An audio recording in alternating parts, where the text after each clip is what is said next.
All right, let's do it again. One last time on a Friday night, September 26th. 3 days left of the regular season. A whole bunch of shit has gone down today. Um, I didn't watch much of it. I was at a social event for my kid's school. Till about 15 minutes ago, I had a really good time. Had a few drinks. So this is exciting. I get to hang out and check up on everything that happened tonight. Of course, I'm aware of the scores. I know the Mets lost. I know the Reds are winning. I know that the Blue Jays won. I know the Yankees are winning. Let's get into this a little bit. So let's catch up for a second and see where we're at currently. So what has already happened today? Marlins beat the Mets 6-2. I think they had a 6-run inning, so obviously we'll watch that. Texas beats Cleveland. That's important because Cleveland needed to win today. Now they've lost 2 in a row, kind of at a random moment. Boston beats Detroit at the very end of this game. No idea how that happened, but they won 4-3. Toronto also won, which means Toronto at least maintains their share of first place, which looks like that's going to hold up. Yankees are 8-4. So they're about to finish out that game. That will remain status quo with 2 games to go in the AL East. Cincinnati is winning 3-1 in the 7th. This is of much interest to my Metro fans out there, as well as my Snake fans, as they are up 1-0. Arizona, hitting leaderboards here. Arizona's up 1-0. Dodgers and Mariners. Somebody mentioned in the chat this is a potential a potential World Series preview. Okay, I could see it. I could see it going down. We got a couple funny texts coming in from some people that might be in the chat. But anyway, so that game doesn't matter, but whatever. We'll be checking in on that later. What else mattered? Anything else mattered? I guess that's it. That's all that has mattered today. So the question is, what do we need to look at first? I'll take suggestions in the chat. I see Boston. People are excited about that. Spectre, of course, gave us the rundown. Marlins play spoiler. Judge homers. Stanton hit 2. Ketel Marte hit a homer. Boston walks it off. Dodgers M's go out it. I'm out at dinner, but ball is life. Let's go baseball. I love that. We are doing great tonight. This is outstanding. I got a hypothetical for you, somewhat based on the Dodgers IRL playoff rotation decisions. Have a look at the 9th inning strike zone for the Rays-Jays game. Terrible both sides. I can do that. Thoughts on the new Arizona rookie Pope that made his debut recently, and that makes sense for this. I thought the Pope was from Chicago. I love that. That's a great comment from the Chunky Monkey. We are off and rolling today. Rafaela hit the walk-off. Sheehan came out of the gate struggling. Only 1 run, but definitely a bit shaky. Also, I'm dedicated even though I'm at dinner. You guys are the best. You guys are freaking awesome. Whitlock Chapman struck out a combined 6. We will watch that. So, at the moment, Toronto has a half-game lead. That's about to be back to 0, but effectively it's a half-game lead because they have the tiebreaker over the Yankees with 2 games to play. They are in the same spot. Cleveland and Detroit, they both found a way to lose tonight, so they are in the same spot. And the rest of the divisions are all sewn up. In the wild card, still more to be decided tonight. Houston still has to play versus the A's. Detroit opened the door for them big time by losing tonight. Boston won, so they're very, very safe. Potentially clinched? I don't know. I don't think they clinched, but something they might clinch by the end of the night. I don't know. I'm not really willing to do that math after a few drinks. Mets lose in Miami. Cincinnati on the brink of winning, but it's still tight. 2-run lead there. Diamondbacks are early in that game. So let's get into it. The stuff that mattered, the stuff that's important. And the question is, what is the most pertinent thing to go after? A lot of people are sad as Met fans. Hold on. Let me get in the chat for a second before we head one direction. Sandy finished his shaky season with a strong second half. Hopefully he's back with the Marlins next season. The fact that the team is still alive as of yesterday is promising for the Fish. The Fish actually had a sneaky good year. Clayton McCullough's done a nice job. They tried some innovative shit. They hit on some trades. Kyle Stowers.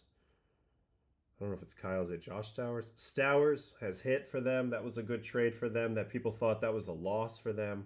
Turned out to be pretty good, although Rogers has been pretty damn good for the Orioles as well. You know, the Marlins are a sneaky team. It's a tough place to play. People get excited when they go to Miami. Their families come. There's distractions. There's usually no one in the ballpark, no energy, and then you run into a really good pitcher, you can lose some games. Really good place to play as a player as well. The no tax situation. There's obviously a lot of luxury apartments and fun things to do. Generally, your family would be happy playing there. So it's an interesting dynamic. When the Mets play there, it's all Met crowd. So that's another layer to this today. A lot of angst in the stadium. I can tell you that without even being there. I already know there's a lot of angst in the stadium based on the way the Met fans' emotion works. So I know they got up to a lead today and they ended up losing. But anyway, now I'm getting off on a tangent. We're still in the chat. Who is Fluharty on the Jays? Swing and miss machine tonight. He is a rookie lefty. Actually had a huge moment versus the Dodgers that we covered a couple weeks ago. Sorry about that. We have a decently long question here from Philip. Assume you have pitchers A, B, C, D, and E in a 7-game series. All can start and relieve. Assume A is a little better than B. Who is a little better than C? Who are your 4 starters and who closes? It's never this simple, Philip, because each guys tend to have different skill sets regardless of where they are in the tiers. So you could be a reliever, a great closer, but that doesn't make you better than it's just a different skill set in some cases. Like Edwin Diaz, I would not want him starting at this point, right? He's a closer. Pitch for pitch, he's your A, but you can't rate him really as your A because he's not necessarily a starting type, but maybe on another staff, that starting type is your A, so it's all just different. In general, though, you want your best pitchers pitching the most innings. I think that makes sense, especially the biggest moments. You want your best guys facing the other team's best guys.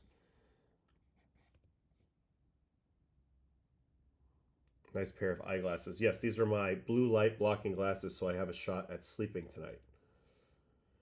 I am a Rockies season ticket holder. I am also a Dodger fan who roots for my team. Simple question. Should I feel bad either way? No. I think it's fine. It's all good baseball. I love that. And the Rockies, let's be honest, that's a great fan experience. Coors Field, great fan experience. Okay, let's get into a game tonight. I want to know what happened in the Mets game. We're just going to go straight there. I didn't watch any of it. I know Lindor homered early. Let's find out. It was Sproat and it was Sandy. So, Miami Marlins and New York Metropolitans. Sandy ended up throwing 100 pitches in this game. This is the home run to start the game, Lindor. All right, let's watch both pitches. Starts the game with a changeup. Interesting, 92. Although that might have been a get-me-over fastball. Because here comes the sinker, 94-2. So kind of a back-to-back same pitch. Also in a very, very manageable spot for Lindor to swing. I've talked at length about how when he's not right, he can't hit the top of the zone. Now, recently he's been covering the top. But this is just, a little bit too much of the middle of the plate, and it's really sometimes that simple. 106.4 at 23, home run gets the Mets on the board. And that's what they needed. That was a really good early sign. And then I think they score again in the first, correct? Yes, Soto singles right after that. So they have a very nice rally immediately in the first. This is a 1-2 changeup. Good job getting through that ball, lofting it into center. Let's see how he extends through the zone. Yeah, nice job there. Seems like a simple thing, but not a lot of hitters are good at this. And so he serves it out there, gets a knock, gets on base, and then Pete's going to bring him home with a double. Also on a changeup. So a lot of changeups being put in play here. The old ground ball down the line. Hits at 101. Soto must have been on second with either a steal or wild pitch or something. Jogs in there. Philip Denny, hasn't Lindor been playing at a broken foot all year too? I'm actually not 100% sure, but this guy does play through a lot of injuries. I'll give him that. 100%. I'll give him that. So that was a double. And then that was it. And then that's the 2 runs. So that's the Mets' 2 runs. After that, Sandy kind of cruises, huh? Gets through 7th and into the 8th. Mostly on ground balls. I'm not seeing a lot of strikeouts here. So this is the interesting thing about Sandy. Yes, former Cy Young Award winner, doesn't get a lot of strikeouts, but has premium, tough to hit stuff, pounds the zone with hardship, basically. This is a weird strikeout. Mullins is in the Tyler Naquin zone where he gets traded to the Mets and he's just not himself and he's domed up at this point. That's what it looks like to me. Change up, dirty change up to Pete there, down in. That's a really good pitch. He's going to punch out McNeil here. Twice in Chicago. Swing and a miss. Up and away. Jeff being Jeff. Okay, I'm curious about the chat here real quick, and then I'll go check out Sprout. A big talking point from Sandy I've heard is slider command has been bad. Correct me if I'm wrong, but coming off Tommy John, isn't your slider usage limited? I don't think it's typically limited, no. You should be able to throw all your pitches normally. But the feel might take the feel might be different because sometimes, a lot of times, the issue that guys have with their elbow is that extension point. Certainly, that was the case for me. For a little while there, I was hyperextending my right elbow into a very uncomfortable position where bone on bone was happening, and the ligament didn't really like that. And that was a way that I pitched prior to getting Tommy John. Now, I'm going to show you something that's kind of gross, but my left arm can completely go negative. My right arm used to be like that, so I used to think this was like a special ability. In reality, it was just dumb. Keep your arm neutral. You extend about 95% of the way, and then you pronate. That's the safest way to do this. I learned that after my surgery, and I went from there. But every pitcher has a different feel, different experience, and certainly after you get a brand new elbow, good chance that your feel on some pitches could be off. So not uncommon, especially in that first year, and then you start to settle in and trust your arm a little bit more. Do you put any stock in the URAM Analytics pitching change evaluation framework that tries to quantify manager pitching change decisions? I can't decide if it's actually anything. I'm going to be honest, Dano, I don't know what the fuck you're talking about. I would love to know more, though, because I am huge on basically the manager's main XO job is managing the pitching staff. Obviously, the lineup, you have to set that. That's important. But managing that pitching staff, especially that bullpen on a day-to-day basis, is incredibly funny. Chunky Monkey, I love that. That's a great comment. You made that shit up. But I'd love to know more, because if people are trying to quantify that, I think that's a great way to look at manager in-game moves. This is one of my arguments for being manager. I feel like most managers are naturally handicapped that they're not pitchers, especially relief pitchers, and that's, let's be honest, 75%, if not more, of the actual in-game moves you make. So it'd be nice to be educated on that, have some experience on that, and that's one of the edges I believe I bring to the table. What else we got here? I believe the Dodgers have an internal stat for when Doc goes against the front office and he's evaluated on that. I could see that. That makes sense because they're trying to evaluate their process versus his process, and they're open to the fact that maybe he can beat their models. But if he goes too far astray, then maybe they feel like they can have the type of relationship they can help him make different. They can help him make better decisions rooted more in their analytical framework and their analytical thinking. But I don't know. I'm not on that side of the glass. Zach Wilcox, hey Adam, new to your content but not to your career. You were an animal. I have a question. What do you think is going on with Hoffman? I don't know. I have to watch more of the games. I'm going to watch his ninth inning in a little bit. You know, he's a guy who made huge stuff gains a couple years ago. It started pounding the zone with that, and the league basically wasn't ready for it. He was throwing some really good stuff, hard fastball, hard slider, but he's had a pretty heavy workload the last few years, throwing absolute max effort every game. Gets paid a lot of money, comes to the Blue Jays. He's just run into too many barrels this season. So that tells me that, A, people are more onto what he's doing, or maybe there's been a little downtick in stuff. I did look at the metrics a little bit. Didn't seem to be too much of the case, maybe a touch. But, you know, baseball's hard. Sometimes you're going to get freaking whacked, especially if you're in the strike zone a lot. It looks to me like he goes into the strike zone a lot. All right, I need to go back and look at our guy Sprout and see what happened here, because he pitched really well, am I correct, until the fifth inning. So I need to get the full idea. So we got time. Let's watch all the outs. Let's watch the whole game. 3 outs is hard, you know, slow burner, harder than you think. Harder than you think. Especially in the big moments. Harder than you think. These guys are really good. They get paid a lot of money to hit the piss out of your pitches. And, you know, the level of the league is always improving. So it's always a challenge to stay ahead of that curve. Like, whereas you could be the same pitcher 1 year to the next year, but if the whole league's level rose and you didn't rise along with it, you've effectively regressed a little bit in terms of the eyes of the hitter and what their expectations are. Maybe that's the case for Jeff a little bit. It was for me at times in my career. Here's a hit by pitch. I always feel like I hardly ever hit a lefty as a righty sweeper sinker guy, but it happens. And then he gets a ground out here on a sinker. So it looks like the velo was good. 97.6. Ooh, Beatty. Little backhand. Nice play there. All right. Second inning. Otto Lopez. Yeah, he just seems like in that first inning wasn't in a, looks like he was in a great. And this is Sproat's game. Little sinker right on right. Down and in. Contact game. Ground ball game. Early low pitch count efficiency game. That's pretty much his game. Here's another sinker. Oop, this one's a called strike.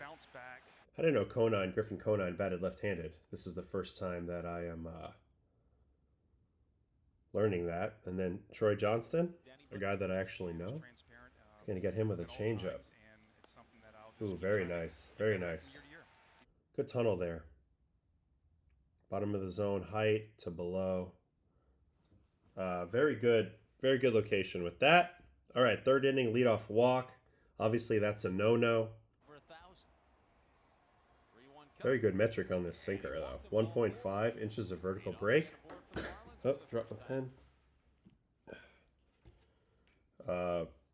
That should be noted. That's pretty damn good. So, really good sinker shape tonight. On this one, at least.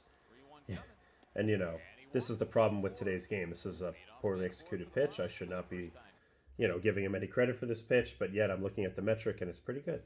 So there's a walk, leadoff walk, and then he's going to get a line out here on a changeup. That's a good location. Good pitch there. Mullins, nice jump on that. Then another hit by pitch, another lefty on a sweeper. Very strange. 2-2 from Sproat coming to Marcy, and he hit him.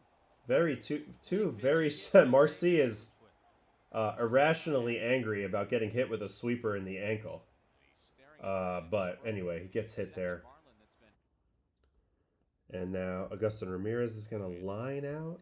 This is the bullet slider. It's a good place. You'd like a guy to hit that ball in play. That ball's off the plate away. So pretty good pitching, despite two very odd hit by pitches in that leadoff walk through three. And then here comes the fourth. It's a leadoff single by Edwards. Their number 5 prospect, their number 3 pitching prospect is Xavier.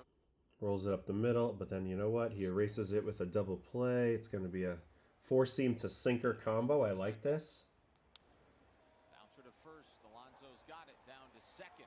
Throw to first. Double play. Very, very nice. Very, very nice. And then Otto Lopez is going to pop out. So through the first 4 innings, yeah, it's not domination in terms of strikeouts or whatever, but he's been pretty efficient at this point. Has allowed no runs. Velocity looks good. So let's see what goes wrong here in the 5th when this game is ultimately lost. Griffin Conine is going to lead us off with a single on a four-seam. Four-seam middle down. What was the first pitch of this at bat? It was a sinker. Let's see what that was. Sinker pulled up and in, followed by a four-seam down. Pretty good pitch to hit, and Conine doesn't try to do too much. Little line drive to left. It's okay, though. I mean, he's just trying to pour it in. I get it. In a perfect world, you'd like that to be higher, but it is what it is. And then Troy Johnston's going to come up. First pitch hit on a curveball. Interesting. Smashes it through there. I think Pete deflects it a little bit, but that means that it checks up in front of Soto. So first and third, no outs. This ball was hit 101. This was a good swing by Troy. See here. So is this a classic case of this ball gets through because we're holding the runner on? Probably. Pete narrowly misses this. This is almost a double play. Anyway, first and third, no outs. And then Roberto Hernandez on a first pitch ambush. So sometimes this happens. 2 pitches and then 1 pitch and then 1 pitch. So 4 pitches in and shit went crazy. So he's cruising along, everything's fine. And this is his 4th pitch of the inning. It's a first pitch sinker. This is his MO anyway. I mean, and he kind of blocks it off and droops it right down the line. This is actually a good pitch. I like the pitch choice. He's thinking 1 run doesn't beat me. I have a 2-run lead. Let's minimize the damage. Let's stay status quo. Let's get a double play. I'm going to let my sinker work in right on right. This is my game. And in fact, he gets a horseshit swing. This is a horseshit swing by Hernandez. He's completely blown up. But baseball's a tough sport. It's not always fair. And he drops this right on the line. This is obviously very problematic for the Mets. And 2-run score here and tie the game. Really good base running on first base by Johnston there. So the game's immediately tied 4 pitches into this inning. Now Graham Pauley is going to ground out. All right, so Soto already going in the pen.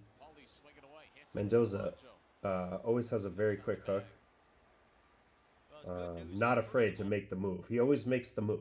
Always makes the move. So there's the ground ball to Pete. Runner has to hold. Now Marcy.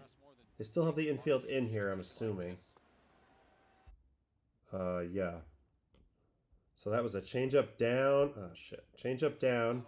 Changeup again. So he's really trying to get this ground ball. And this is a little bit of an issue with being a contact style pitcher. You get in this situation. Man on third, 1 out. If you're a strikeout style pitcher, you're like, I'm punching this dude's ticket. And then I'm going to get myself 1 out away from getting out of this inning. If you're a contact style pitcher, you have to try to pitch to your specialty. So if you're a ground ball guy, it's infield in, let's try to get a ground ball, hit to one of these fielders and hope it works out. If you're a fly ball guy, you got to try to pop them up in the infield or in the shallow outfield and hope it works out. But that's a lot of if. Obviously, strikeout erases that if component, so you can't really do that. So this is an issue for Sproat a little bit in terms of his overall ceiling, right? It's a little harder to get out of these situations. He's more of a contact pitcher. So 1-0, he goes doubles up on the changeup. He's trying to get a ground ball here. Pretty good pitch, but taken. So now he gets himself to a 2-0 situation. Now, think about it here. If you're a pitcher, you don't want that run to score, of course. But if you walk him here, you're facing a huge snowball potential. You do have to challenge him here. So regardless of what happens here, the fact that he does throw a strike here makes sense. And the pitch call choice is a curveball. Interesting. 2-0 curveball. So he's good for him. He has confidence to throw a 2-0 curveball here. But also, the hitter puts it in play. Unfortunately, Pete can't field this ball cleanly. So I'm going to be honest. This is a great job by Sproat. Really good ballsy pitch choice. Throws it in the zone. Executes it the way he wants to. Marcy decides to swing, which is a little surprising. Hits it 90.8. Pull side right at the big guy, but it hits off his Labanza instead of in the mid, I believe. And so they're going on the contact play. He would have had to make the throw home. Obviously questionable what would have happened there, but 3-2 lead, and just like that, the Marlins retake the lead. And then so now there's nobody on. He gets the reset. He's down 1 run, and Agustin Ramirez comes up, gets him to 1-2. Goes to the sinker, jam job, base hit. I also think that's kind of a good swing, not really a bad pitch. And it looks like that's it. Mendoza pulls him right here. So he goes to Soto. And I have to say, if you're looking at the process of this inning, how do we feel about Sproat? I don't hate the approach to Conine. I don't hate the approach to Johnston. He beat Hernandez and got unlucky. Then he got a ground out. Then he got an out that would have been a play at the plate had they not botched it. And then I actually think he pitched pretty well to all of these batters. So that's why it's important to look at the context. Sproat deserved better in this game with the way he pitched, but that's the way the game goes. Soto comes in, and let's see how it goes for him. First batter, 8-pitch at bat, and a stolen base along the way, and then a single up the middle. So Inherited runner counted on Sproat's ledger. And the Marlins tack on another one with a man on first. I didn't see what happened on the stolen base. They've had ample. It's already 2/3. It's probably Keyword there is leaning. 7th straight advantage, or will it be more? Let's see. Ramirez at first with 2 out. well, maybe there was no stolen base. Maybe that happened on Sproat. But whatever. Single scores, and then here's Connor Norby. So let's watch this at bat. Because this is the tack on runs. Nowhere near it on that slider. Here comes a sinker. Relentless amounts of pressure. It's yanked foul outside of third. Another sinker. And, you know, Soto's always had big velocity. Like, you know, he's a lefty who can touch 100. It's mostly sinkers and four seams. But, you know, he's a pretty predictable fastball guy, and this ball smashed. 109, clobbered Connor Norby.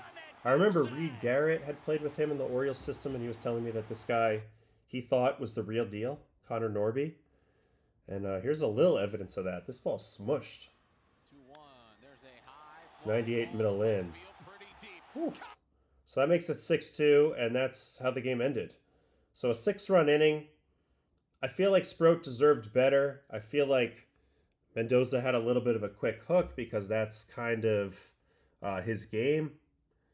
And, you know, Gregory Soto, where does he fit in?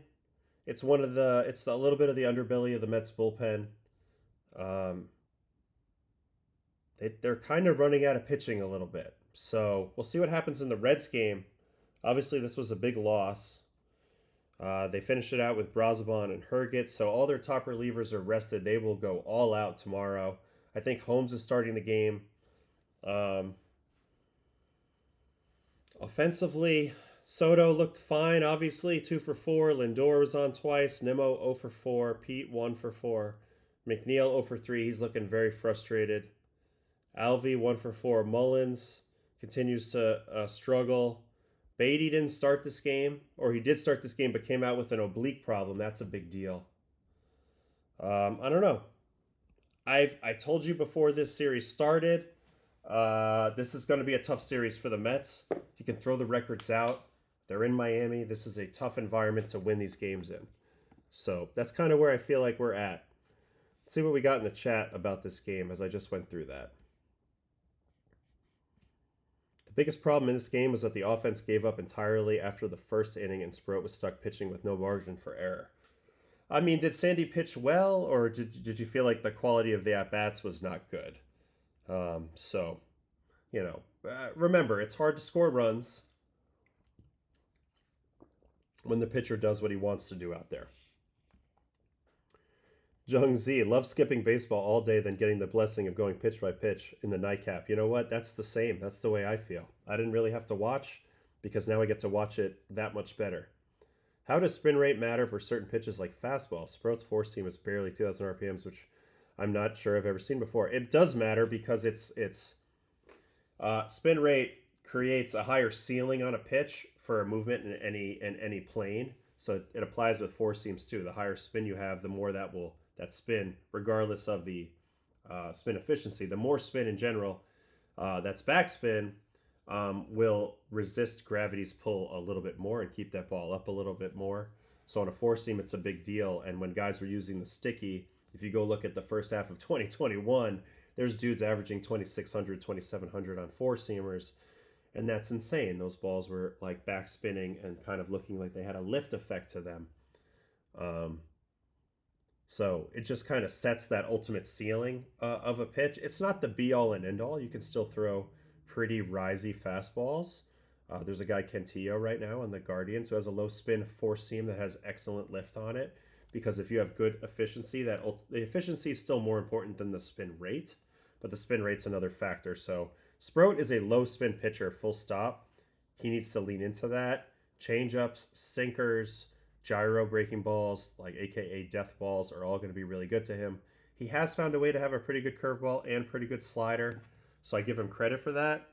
But the spin rate ultimately is probably the biggest difference between his pitches and Nolan McLean's pitches. He has top end of the scale spin rate on his off speed, whereas Sproat does not. that makes a difference. So I hope that answers your question there. Reds win. So now we're back tied. Effectively, the Reds have the position with 2 games to go. This is awfully close and extremely stressful for these fan bases and for these players, of course. 1 and 2 pitch at bats all night by Mets. That's Sandy when he's at his best, Nick. He's also not a strikeout pitcher. He shows you the roadmap to winning the Cy Young through contact. It's relentlessly attacking the zone, getting weak contact constantly, sticking and moving, going deep in the game, and getting quick, efficient outs. That's what Sprout's trying to do on the other side as well. So when it looks good, that's what it looks like. Is that why a pitcher like Sprout with good velocity is still primarily throwing a sinker just because he has poor spin on his four seam? Yes. Primarily, yes. Also, he doesn't have amazing, I don't believe at least, let's go look. I don't think he has amazing spin efficiency on his fastball. You want to be close to 100% to gain the maximum induced vertical break on your four seam fastball. You want to be close to 100%. He's a 34-degree arm angle. Very hard to create anything close to 100% from a 34-degree arm angle, but we have the numbers now, so I can tell you exactly. His four-seam fastball spin efficiency is 93%. It's fine. It's fine, but it's not elite. And that, combined with low spin, makes it play definitely less with less carry than you would expect from a 96.4 mile an hour four seam. On top of that, let's see what his extension is. Extension is slightly below average, very run of the mill. So again, that fastball, as fast as it is, it plays a little bit slower, and it's not necessarily a swing and miss pitch.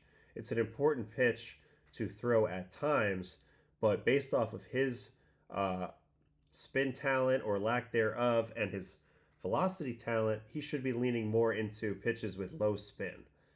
That's where his outlier pitch potential lies. I hope that makes sense. It's frustrating to watch the Mets refuse to play well against bad teams this year, regardless of pitching. And I agree with that, and I know that's frustrating, and it's frustrating as a player too when you're losing to teams that you perceive you're better than. The one thing that's different about baseball than, say, basketball is the worst team in the game, like the Rockies, can beat the best team in the game on any given night. It's just tough. It's just really, really tough. Yeah, you see that. You see that. See that witch logo right here? I just thought it's so cool. Very, very cool. Especially now we're about to be in October. So, all right. That was the little Mets look at. So the Reds just won. So we need to go take a peek at that. Let's go look at the box score because now these teams are deadlocked, but the Reds have the tiebreaker. So the Mets are now in a, frankly, an awful situation. Littell went 4 2/3, 1 earned. Then Phillips, Ashcraft, Santillán, who feels like he's pitching every game. And then Pagan. On the other side, Priester. They finally lost a game that Priester started. He goes 5 innings, 3 runs. Mears 1 inning. And then they go Tobias Myers, who's an interesting swing man. And pitched very well in the playoffs against the Mets last year. A valuable piece for the Brewers and their playoff puzzle. But anyway, 3 runs off Quinn. We got a single RBI by Andujar, Steer, and Stevenson. Lux had 2 hits. Friedel had 2 hits. There was a 2-run rally in the 6th. That seems to be the difference in the game. So let's go look at that.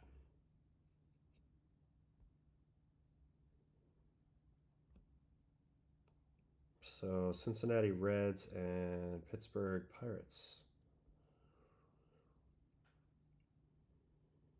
No, they're not playing them anymore. It's the Reds and the Brewers. Sorry about that.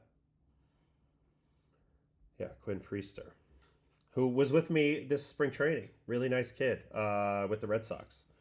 Bizarre how he's had this odyssey this year. All right, so he started off the game pretty good. And here's how the rally happens in the 4th. It goes Gavin Lux double, 6-pitch at bat, 3-2 slider. Milwaukee had a 1-0 lead at this point. Gavin Lux, you know, this is a guy who was hitting like 390. I remember when he got called up from AAA. He was like a top prospect in the game, known for his contact ability. At times it's been that way in the big leagues. At times it hasn't. That was a very good swing right there, using the whole field, going to the gap there. Then Miguel Andujar. Ooh, going the other way, staying through a cutter. Lux does not score on that, so first and third, no outs. Ellie De La Cruz pop up.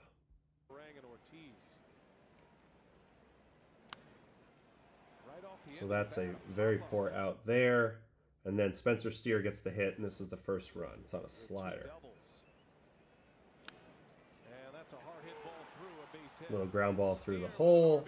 They are not able to tack on any additional runs, despite getting a hit here.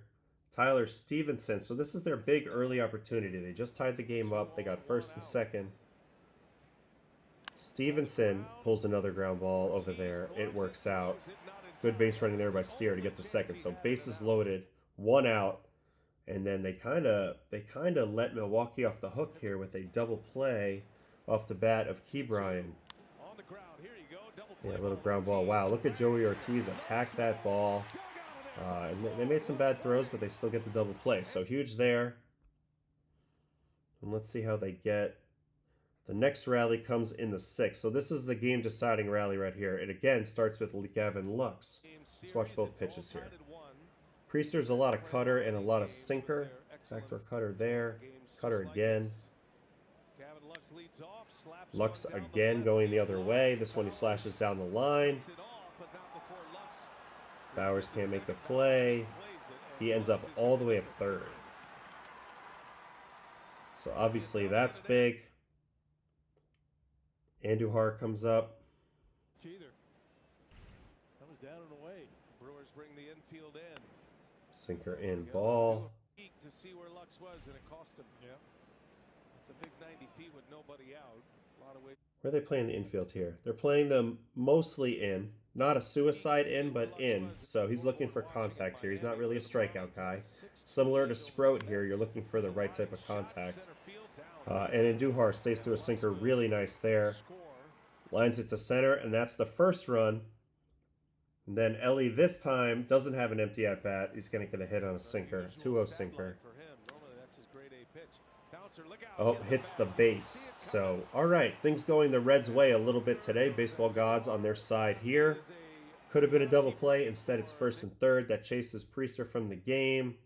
They're able to tack on one more run here with this sac fly from Stevenson. High fly ball to center. That's deep enough. Too deep to throw anybody out from there. Chorio knows that. Goes right to the cutoff. So 3-1. And then the Reds pitching holds up. The bullpen, you know, I've been a big fan of their starters, but the bullpen, especially this guy, Santalan, has been coming up huge from the Reds. This guy also, Connor Phillips today with 3 punchies. He got 4 outs. Let's watch these real quick because this is, he's the bridge guy right here, throwing 98. Doors, Terang right there. Then Contreras.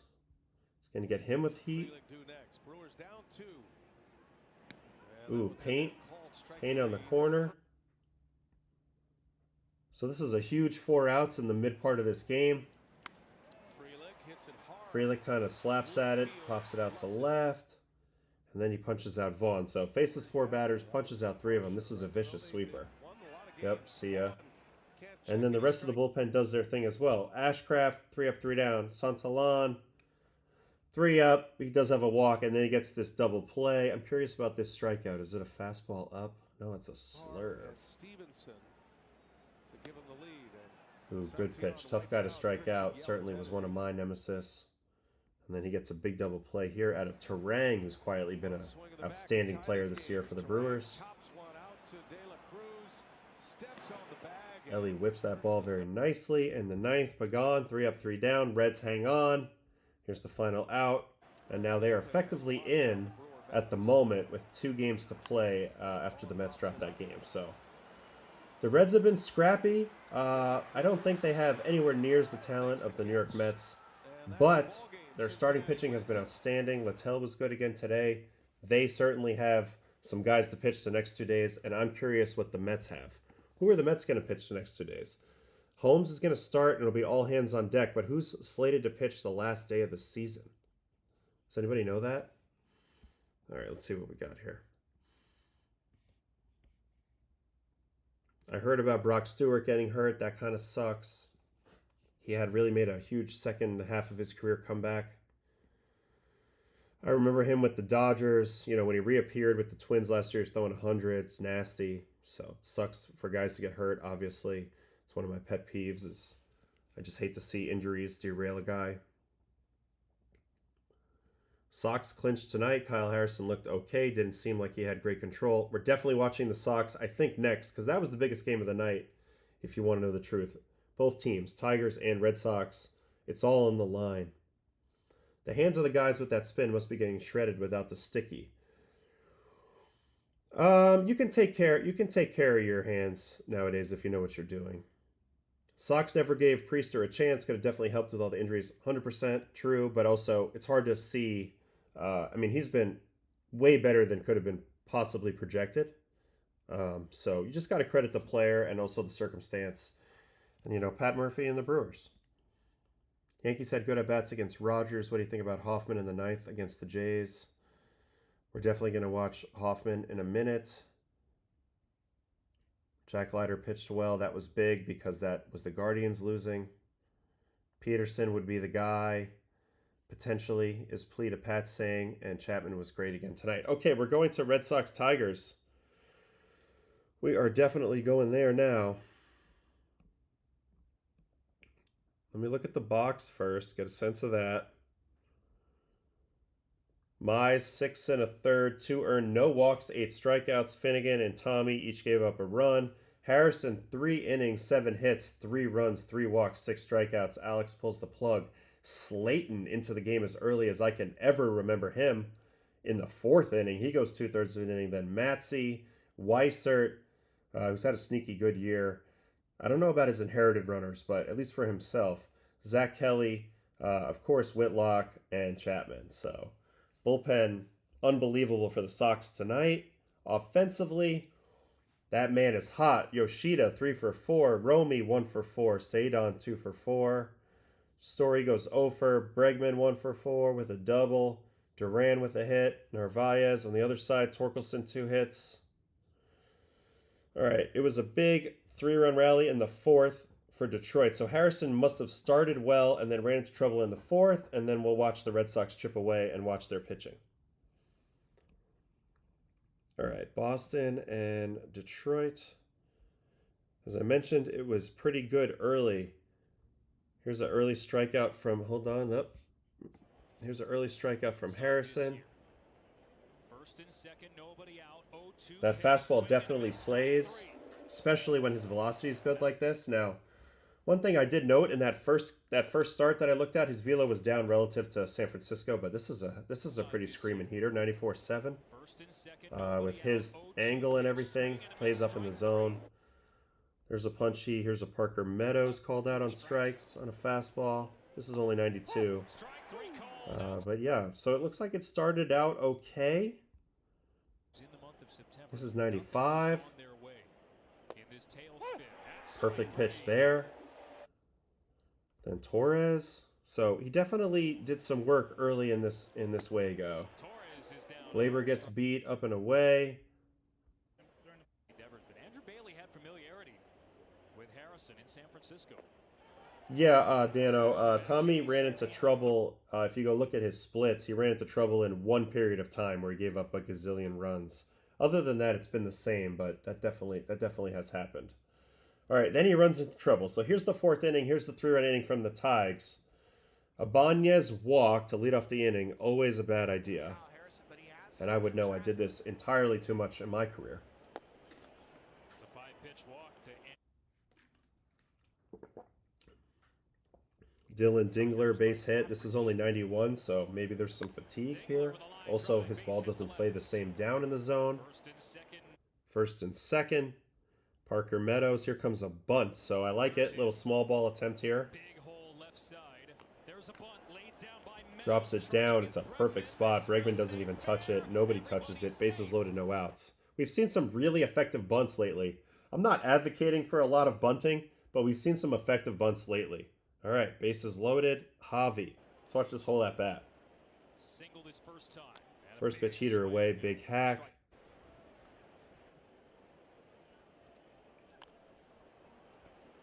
Fastball middle. I think if you see those two swings, you got to throw a fastball face high. 0-2. Baez. He does. He fouls it off. Still has him in swing mode. I guess you try it again. Yep, does it. Fouls it off again. Tries it another time. He's probably going to make a little bit of a mistake here. Yeah, just a little too low. He went from harder to hit to easier to hit. You know, it's tough. He kind of suckered him into a pissing contest there of fastballs because he wasn't on it, but he was willing to swing at it and chase it. So he's almost daring you to keep throwing it up. And if he gets it way up, it's probably safe. But, you know, this ball ends up in the zone. Javi slaps it to the other side. The infield's wide open. And we got runs on the board. 1 run there. Now Jahmai Jones. This is a 2-pitch at bat. That bunt being safe added the potential for an explosive inning here. First pitch slurve ball. Here comes the heater in a predictable count. It's not high. Jones turns on it. Burns it down the line. That's going to be a couple runs. So that's the 3-run inning. Interestingly, though, Slayton does a hell of a job because they bring him in. This is key.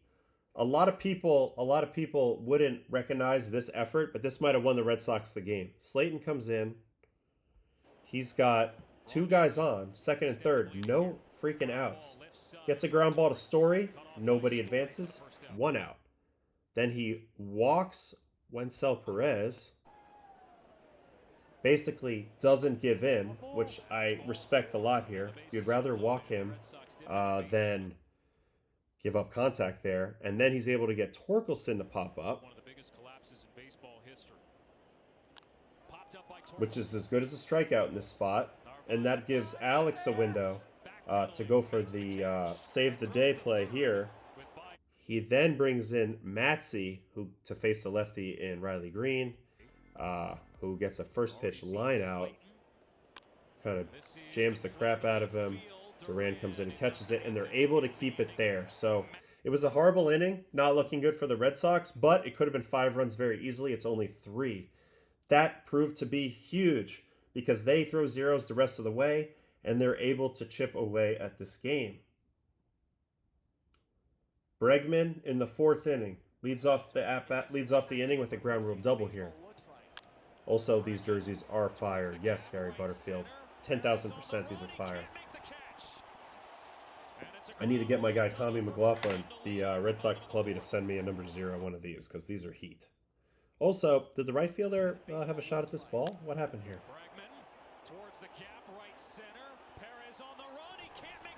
He was there, he just didn't catch it. So, double. And then Yoshida, who's been the hottest Red Sox, comes up first pitch. Rounds it up the middle. Also, Glaber probably could have kept that in the infield, but it didn't happen. So, it's a moot point. And that's the first run that they chip away at. They don't do anything else that inning. But mind you, the whole other on the other side of the ledger, they're giving up nothing throughout this whole situation. And that gets us to the 7th inning. Yoshida, again, leading off, gets this at-bat versus Mize. Let's see. So Mize was really in control of this game into the 7th here.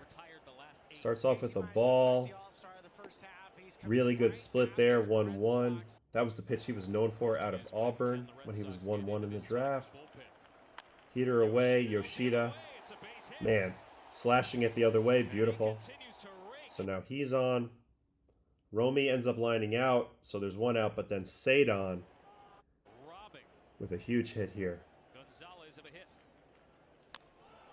Crushes a slurve off the tippy top of the monster. and sets up a second and third situation. So that chases Mize from the game. Finnegan comes in, and Nate Lowe with a sacular fly here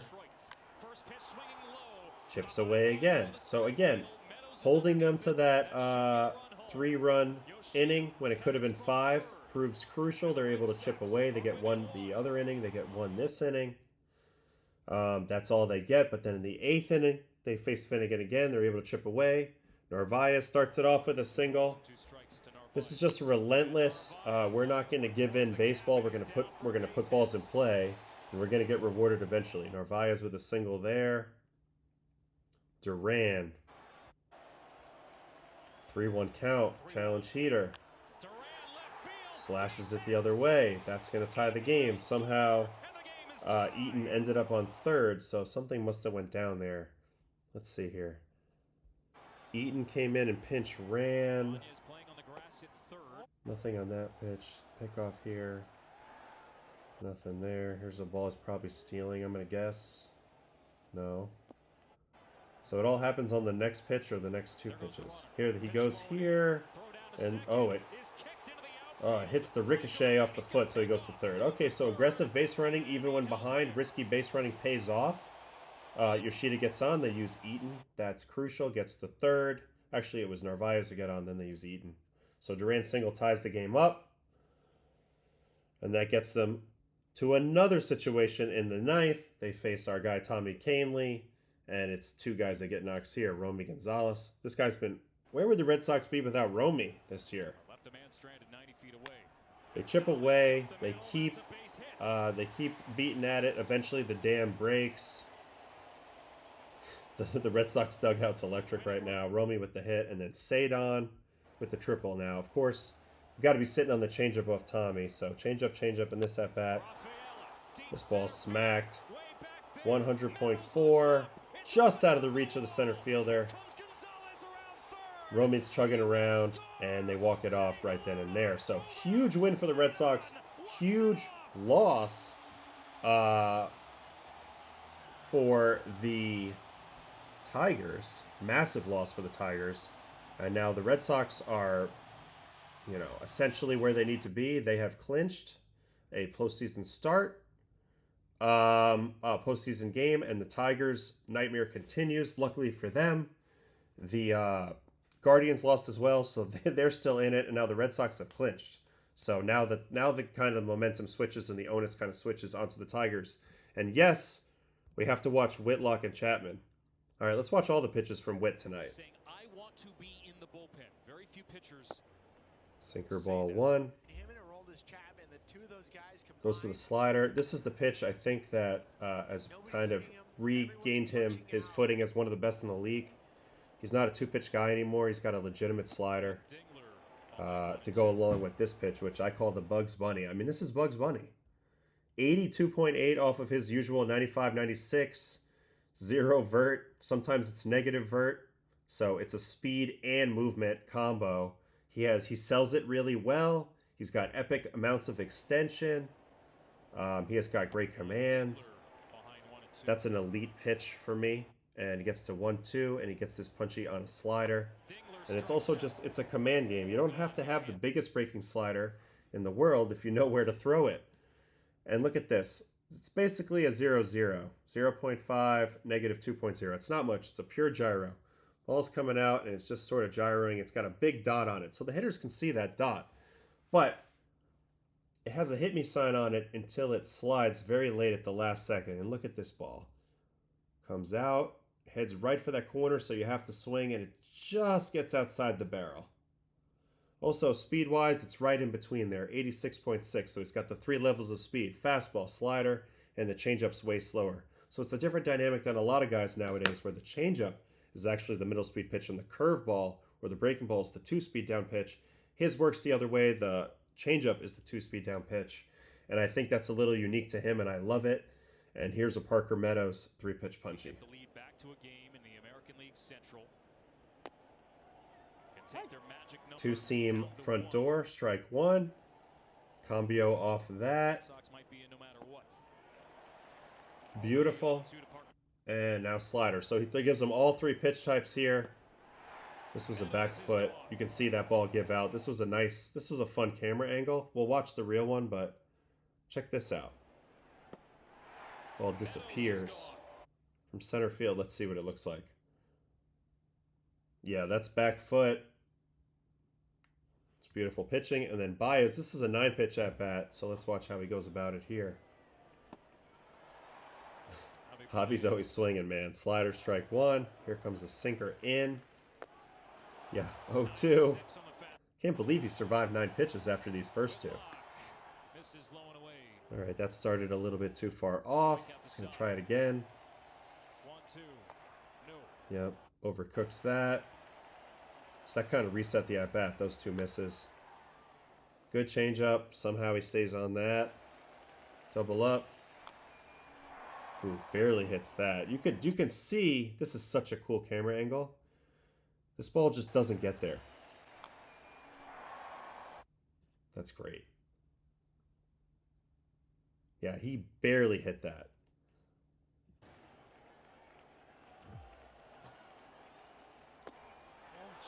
Just misses with that sinker, so he gets the 3-2. Another really good changeup, really good foul ball, and sinker finally for the side punch. Finally gets it to that up and in. Javi's always swinging, so dominating out of Witt there. Let's watch Chappie. Chappie actually gives up a double to lead off this inning on a 1-2 count. Interesting. He just missed down with that. That's all. All right. Happens to the best of us. But again, this was a tie game at this moment. So this was huge. That's the winning run there on second base. Or go-ahead run, I should say. So man on second, no outs. Let's see how he goes about it. Facing his old buddy Glaber. All right. 5-pitch at bat. And Glaber Torres hit the plates. Screaming four-seamer, strike one. That's been the key all year. Strike one. Yep, strike two. I don't know what Glaber's looking for here. Now he's going to switch to the sinker. Tries to get that up and away swing through. That's a Chapman special. Going to try it again. This time it's too much. Great catch by Wong. And then slider off that. Oof. Awkward swing does do the job, moves him over. So go ahead, run on third. And now Chapman has to go into strikeout mode. Pretty good guy to go into strikeout mode, though. Here's Wenceel Perez. Starts him with heater up. Good pitch. Doesn't get the swing, though. 2-0. Now he just decides, okay, you might swing here, so I'll go 101. Holy cow, that ball rode. That was 101 at 20.1, and even visually, that ball looked like a pitching machine. Look at this ball ride through the zone, folks. Damn. All right, throw it again. Foul ball. And then now he's definitely got you on the fastball. Here comes the slider. Ooh, awkward up and away slider, gets the swing through. Gets himself within 1 out of doing a huge job here, and it's Torkelson. All right, fastball. Strike one all day long. Let's see where the targeting was here. Yep, shaded a little bit to the inside. We've been talking about that. He misses a little bit to the arm side, still stays in the strike zone. Strike one. Excellent job by the Red Sox there. 0-1 pitch. Now he gets it to the up and in. Torkelson tried to beat him there, but was late. 0-2. Oh, here's that 1-0-2-2 up and away sinker attempt. Wow, somehow hangs on to it. The intended target's up and away here. He wants to start it there and run it over there in that direction. Instead, he kind of cooks this in the middle, but when it's 1-0-2, it's still hard to hit no matter what. And he fouls it off. He's going to double up on that. Now he gets it to the location. That's actually a really, really good take by Torkelson. And slider for the finish. Oh, devastating. Devastating slider. And he's putting on the finishing touches on an all-time year, especially given his age. And look at this ball. Everything that he's been throwing has been riding or getting away a little bit. And they wouldn't have it any other way. Chapman is the winning pitcher on clinch night for the Red Sox. Look at this ball. Comes out middle. And then it just disappears inside. Torkelson tries to chase it in there and just cannot catch up to it. Too much action on it. This had 13.9 inches. So this was a big-ass slider, too, for Chappie. At 90 miles an hour. This was disgusting. This is a hell of a good pitch. And I don't know if he's going to win the Cy Young. Probably not, Chunky Monkey. But he will get votes. He will probably be in the top 5. That's how special he's been this year. That set up the Red Sox to win. They do clinch a playoff berth. So now it really does come down to... Dun, dun, dun. The Tigers, the Guardians, and the Astros. 3 teams for 2 spots. Astros are playing right now. What is the score? They are winning 3-1 in the 5th. I really hope something goes down to the last day because that's so exciting. But it's been fascinating that a lot of stuff has kind of happened today.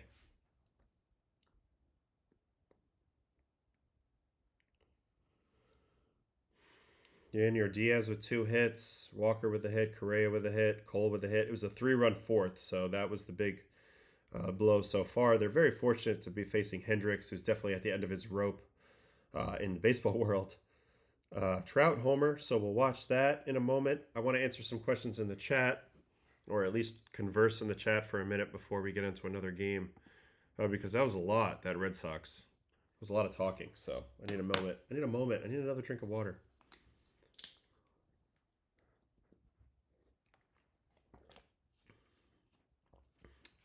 All right.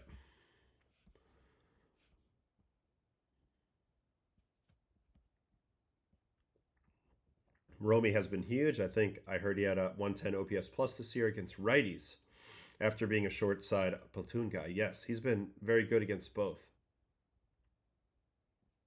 He's been a godsend for them. This is a funny comment, Chunky.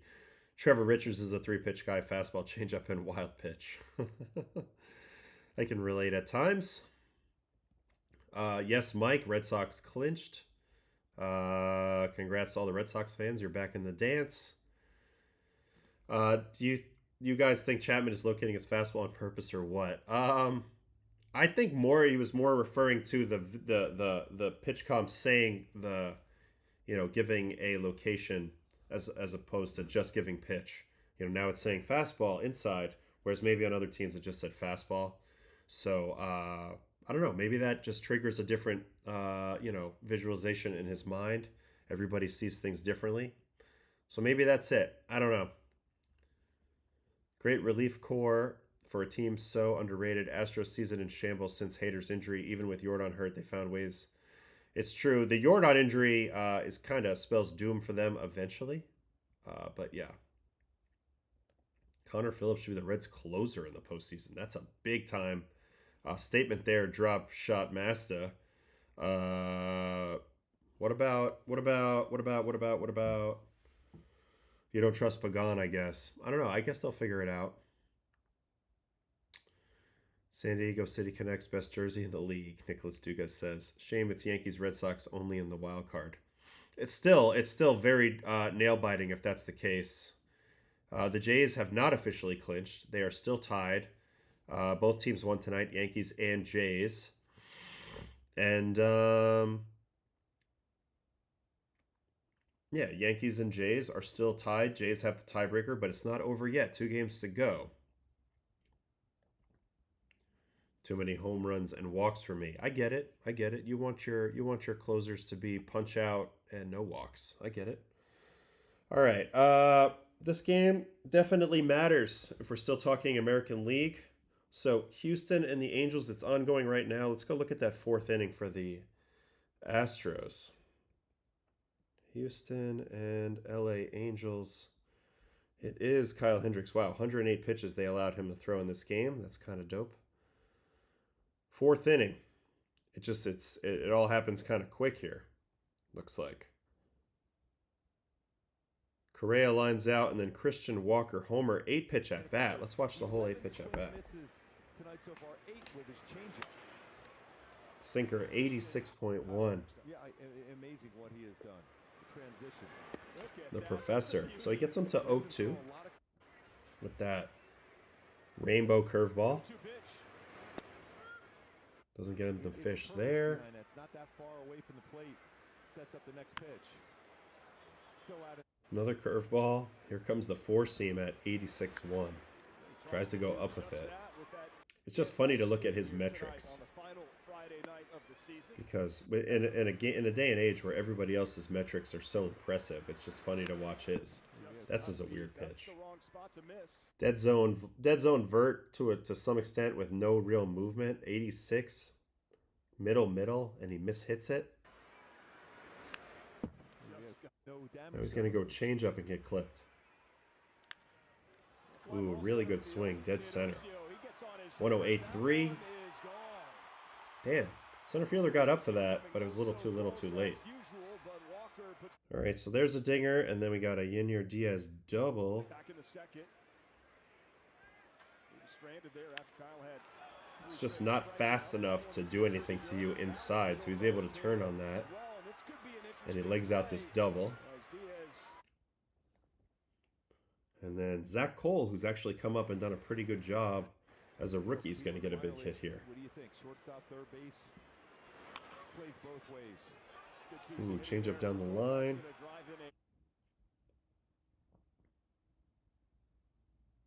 And there's a throwing error.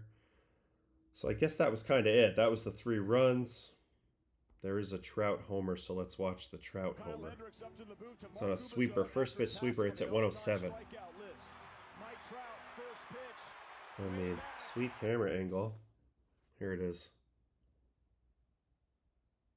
Oof. Nice swing. They're all the same. They look the exact same every time, but he's been hitting some nukes lately. Even in a hella down year for Trout, still 24 dingers, and he had some injury time. And that's it. This game is ongoing. Houston still needs to win it. And I guess we'll just have to wait and see how that progresses. We have some people in the chat, looks like, clamoring to watch Tatis, who just hit a grand slam. That's devastating for the Diamondbacks. 5 runs in the bottom of the 4th for the Fathers. Yes. No, I did not see that story, Dan O'Mac, about the Bieber story from last week where the pitch comp kept calling knuckleball when he would press cutter. No, that's weird. But, I mean, you know, just got a different pitch calm. Yankees bullpen didn't give up a run despite walking 5. Yankees bullpen has been a lot better lately. I haven't heard as much about that. All right. Okay, let's go over to San Diego and Arizona. Now, this is also a very important game, as we know. Arizona's trying to hang in there. They might be, I think, are they screwed if they lose tonight? Kinda. So, Arizona and San Diego. Darvish versus Gallen. So, Gallen started pretty good, and then it all goes crazy in the 4th. Merrill lines out, but Xander gets a hit here. Little half swing. 64-mile-an-hour dunker into right for a base hit. Very Xander swing. He definitely does that sometimes. And then Sheets is going to get a hit. 3-1 changeup. So at this point, it was 2-0 Snakes. But then that ball kind of rolls through. You know, Cattell has not been moving very well lately. I noticed it running the other day, but even on defense here, I'm not saying he should have made this play necessarily, but it looks to me like he's moving kind of gingerly relative to his normal level. So there's a hit. Cronenworth called out, so 2 outs in this inning. And then Fermin is going to walk on a 3-2 pitch. Let's see where this is. Spectacular take. That was a good pitch. That held the strike a long time. They have 1 run in this inning, but oh, that was, I missed it, but that was on O'Hearn's hit. Sorry, here's O'Hearn's hit. Another ground ball through that 4-hole. So kind of a little bit of batted ball luck here for the Padres. That take was crucial though, because that sets up this at bat with Tatis. 9 pitch at bat. At this moment, Diamondbacks still have the lead. So let's watch this. This is crucial to their whole season on the balance here. First pitch, curveball, ball. Second pitch, curveball, nowhere near it. Swings way over it. Then a heater in. With a little bit of perceived cut on it. Perfect pitch. Tatis bails a little bit. I mean, he goes to swing, but also thinks it's in on him a little bit based on body language. So 1-2 count, and then he goes to work from there. Another four-seam in. This time he spoils it, fouls it off. They try to go slider away. Pretty easy take. Changeup. Good pitch. Maybe a little too hittable. Barely fouls it off. Gets himself another pitch. Now Gallen goes knuckle curve. This was a good take by Tatis, given that he swung at the other one before. And you can see this ball's well up in the zone. But that's a good yes, yes, yes, no take here by Tatis. Gets to 3-2. Challenge heater. Drops it foul. Doubles up on the challenge heater, and this is where he doesn't get the ball back. Up and in. Obviously, huge pimp job. Second deck. 111.7 at 24. And that might have broke the Diamondbacks season. Damn, he doubles up on it. This was actually not a horrible location in a bubble. Kind of up in. Right? Up in. Maybe not high enough. But again, back-to-back fastballs. He had pitched him in a lot this at-bat with fastballs. And, you know, Tatis is one of the superstars in the game. And he just gets there. Hell of a swing. And that's 4 points. So that makes it 5-2 with that one swing of the bat.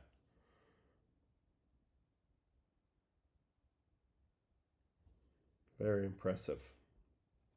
Very, very impressive. Kurt Laub, D-backs should go back to purple. That's a great comment. It's one of the best comments I've heard in a while. So that's where we're at in that game. Also, that's a massive game. Diamondbacks, if they don't come back, they're in big trouble. If they do come back and win, what would that mean? That would mean they would be one behind both the Reds and the Mets with 2 to go. If they lose, they're 2 back of 2 teams with 2 to go, which essentially means you're cooked. Yes, he did earn that pimp job, to be honest. That was very swaggy. I'm not going to lie. All right, so that's where we're at with that game. Let's see what else we got here. Houston now it's 3-2, bottom of the 5th.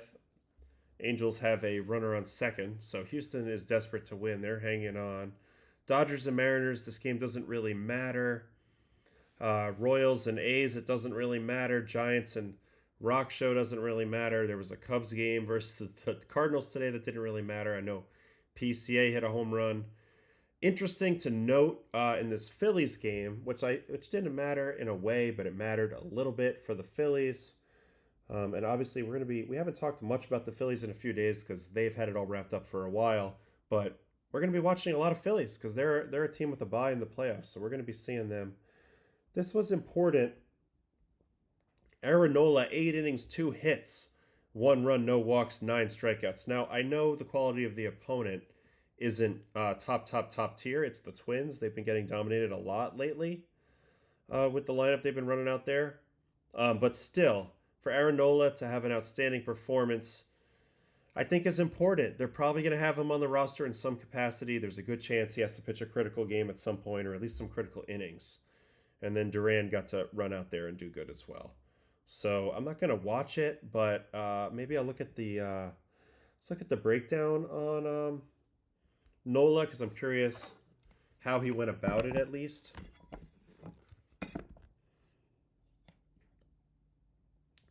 (28 24 curves, 20 changeups, 16 sinkers, 2 cutters. Only 8 whiffs, yet he was still able to strike out a bunch of dudes. That tells me he has called strike threes. Yeah, Pleberino saying his sinker/two-seam was disgusting. Makes sense. Thank you for that. So apparently he had good accuracy. Also, this is important. Pitch velocity up 1 mile an hour or more on almost every pitch type, up to a full 2 miles an hour on the cutter, and up 1.5 on the sinker. He averaged 92 on his sinker today, and again, every little tick matters, especially when a guy has this much feel. You give him a little more velocity, it's like a superpower.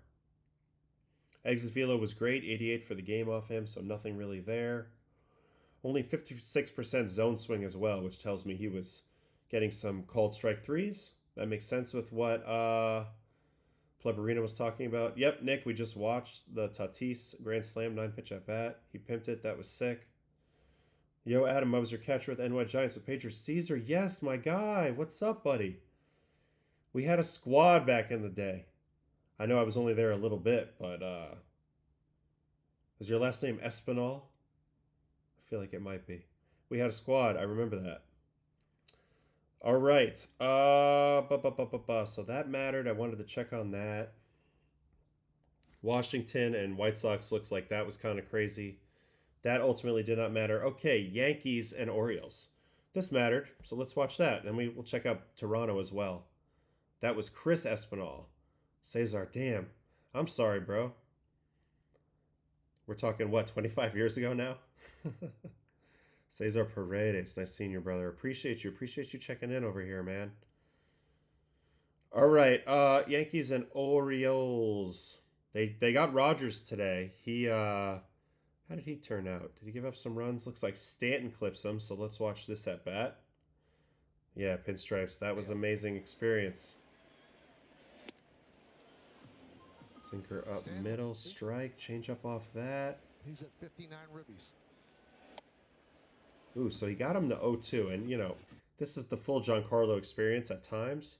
Looks pretty damn bad on the first 2 pitches of that bat. Obviously, we know that he homers on that at bat, so it's funny watching it with that knowledge. So let's see the homer. Tries to go heater. Misses in the zone. All he's got to do is touch it. Line drive into the cheap seats. 108.8, 22 degrees. I guess the seats aren't as cheap as they used to be, huh? But still. 108.8, 22 degrees. Classic Big G. Just shortens up a little bit. Gets a mistake in the zone. And there's a collision there. Home run there. And then here's Judgy. 4-pitch at bat. This is number 52. The MVP race continues to be very intriguing. There's been a lot of discourse about that the last few days. Fascinating to see how that plays out. Fascinating to see what my opinion ends up being in a day or two. Man, good pitch to hit there, fouled off, and now a sinker. So they try to go for the called strike 3 here, and he misses over the plate. I actually don't think he hit this ball that good. Yeah, it only sneaks it over. What's funny, it's still 110, so not perfectly good. Not perfectly good is still plenty good enough for Aaron Judge. Man, what a bullet. No, he got it on the barrel. I'm wrong. He pulled his hands in so nicely. He's quick to the ball. This move right here, now it's not for everybody, but the way that he kind of hovers, and it's a stride. Ultimately, let's see how far the stride is. There's the foot. And look, it doesn't land much further forward. I think that allows him to rotate, to stay back better. I think this is a key consideration. I think too many guys stride too far at the plate. But he doesn't move very much, and he kind of hovers, and it's a little bit of a delay. He gets going early. He hovers, he lands, and then it's a quick snap into place.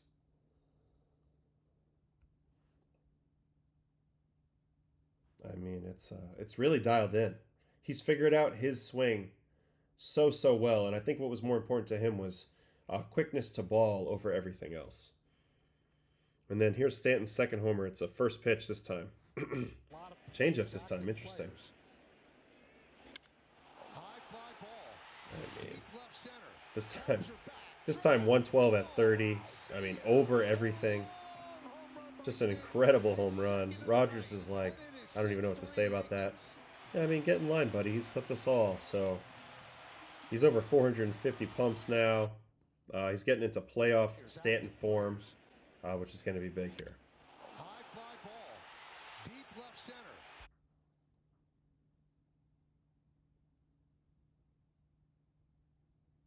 Nice. Really nice.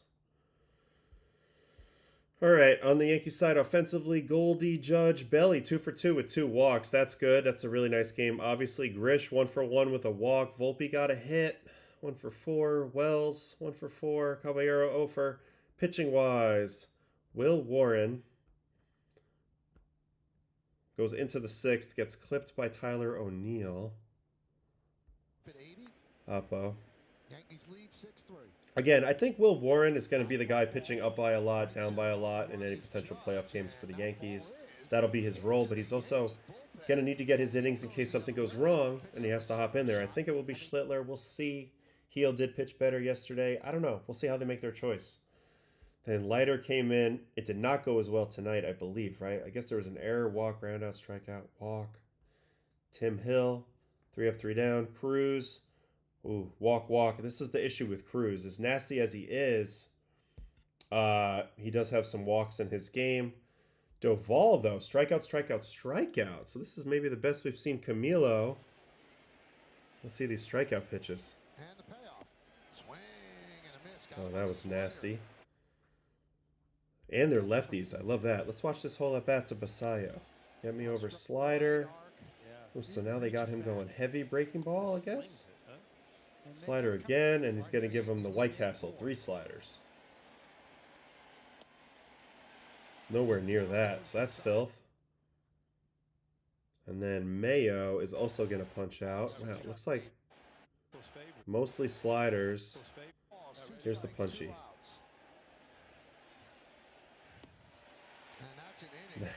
Nasty, and I mean a little bit of interesting flair here with the leg move on the way off the mound. So he punches the side. He's going to be important. And then we got Bednar. Bednar in the 9th. Holiday walks. Westberg singles. So this got a little tight. Let's watch this. Let's see how this goes. 3-2. Up high. 4-run lead. Sometimes you get a little sleepy with the 4-run lead. Now Westberg gets the hit. Infield hit. Oh, Caballero. Oh, bobble. That should have been an out. McMahon would have probably made that play. So first and second, no outs. Now you're like, shit, this isn't great. Gunnar Henderson gets him the ground out with a split. They will remain tied with the Tigers. Jazz gets the lead out. All right, so first and third, 1 out. Tyler O'Neill, this is a strikeout. Let's watch all of these last 10 pitches. So here's Tyler O'Neill. See how he gets these guys out. Ooh, nice fastball down there. Drilled that in nicely. That was good.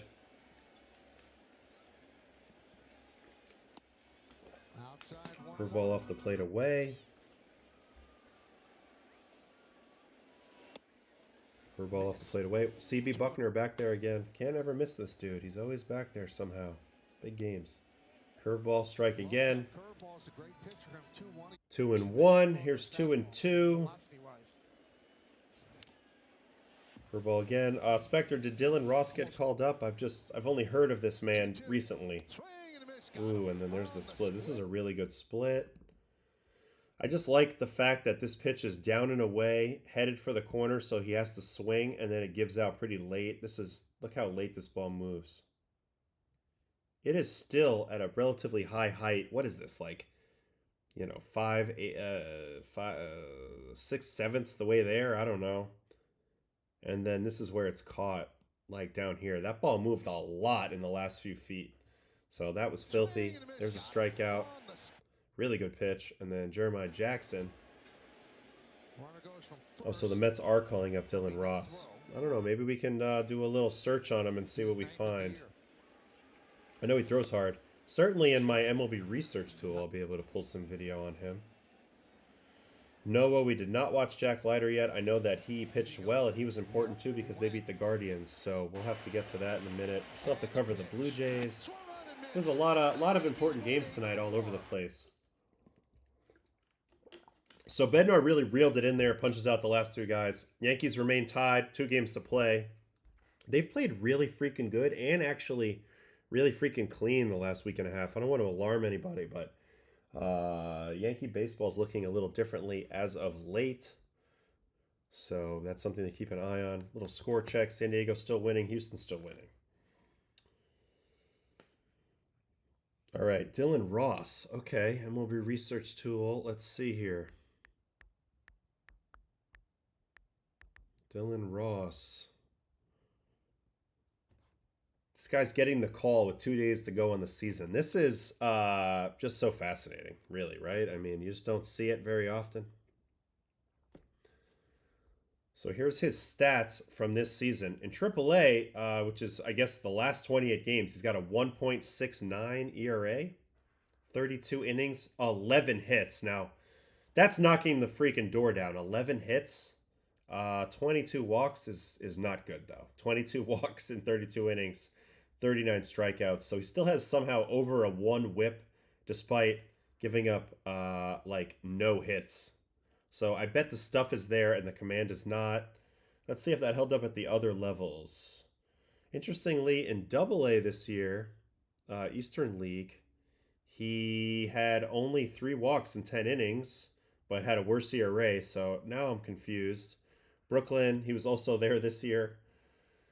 1.54 with 23 strikeouts in 11 innings. So he's punching tickets. Yeah, 22 walks. That's scary. Let's see if we can look at his play log from this year. Let's see if any of the, if it's going to try to load all that. It might take a little minute. Might take a minute here.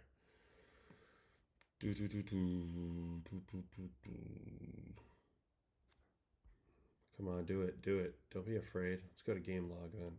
It's still saying Major League Baseball. I need minors. Game log, play log. Oh, play log not available for minors? Game log, minors. Okay, so let's see what he's got recently. This is very exciting, Hunt. So recently he's been doing really well. He had been doing really well in AAA. Let's watch his very last outing before getting called up to the big leagues, if we can.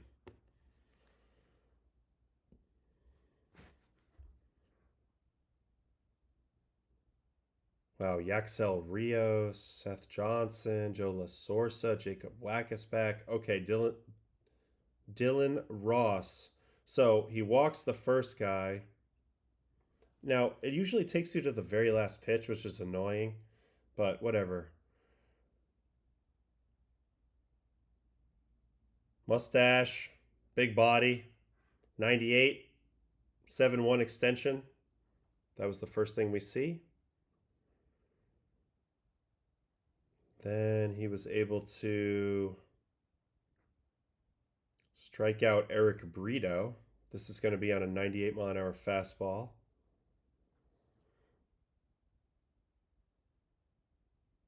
Up top. So, I mean, he's throwing cheese. No doubt about that. And then he also strikes out Gabriel Rincones Jr. on a curveball. So this is interesting. 4-seam and curveball. This is a lefty. That looked like a pretty good pitch. Locked him up from high to low.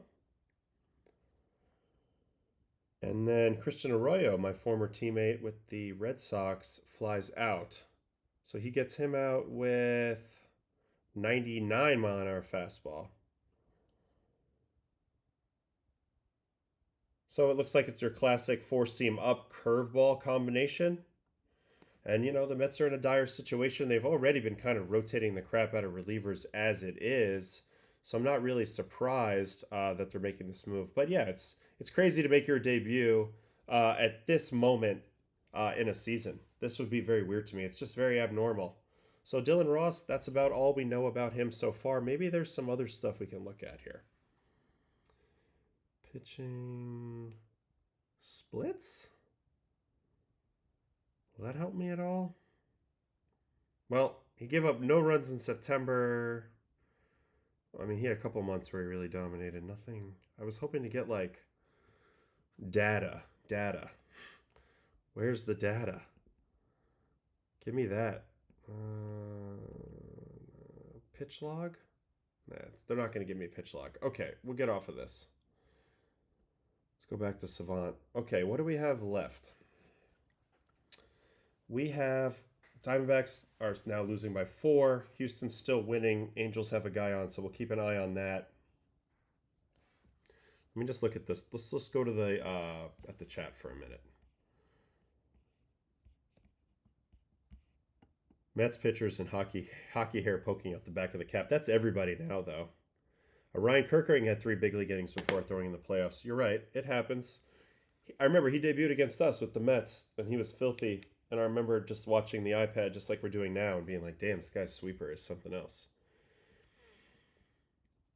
In Jays Red Sox last night, Varland is throwing his changeup again after not for most of the season. It suddenly looks gross. Do you think it's a new pitch or small sample size? So this was last night, huh? Versus last night for the Jays. We can find out. We can find out. Do.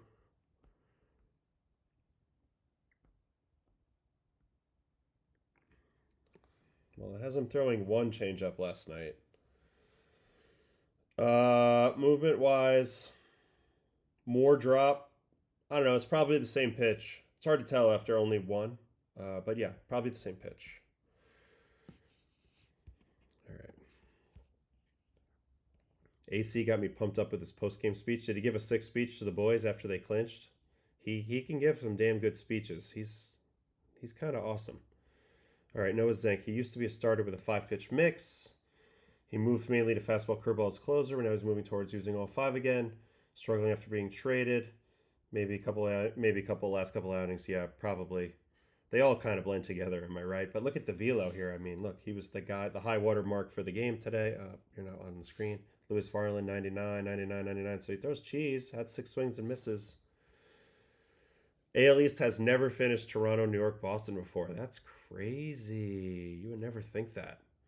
All right, so what happened in today's Blue Jays game? Because they won to keep pace with the Yankees, Tampa Bay, and Toronto. Box score. Hauser went 6 innings, 4 runs, and then Solskjaer pitched after that. So 2 guys I know right there. And then on the Blue Jays, Bieber, 5 innings, 2 runs, 3 walks. Fluharty, 2 innings, 4 punchies. Tommy Nance, Brandon Little, and then Jeff Hoffman, 1 inning, 2 walks. Nothing else. On the offensive side, we have a home run by Nathan Lukes. And it was hitting in the 2-hole. Okay. Interesting. Also, Santander's back in there. Like, what's he going to bring to the table? Looks like Junior Caminero and Aranda both hit homers. Caminero is unstoppable. This guy just keeps hitting dingers. All right. Let's go to it. Blue Jays and Rays.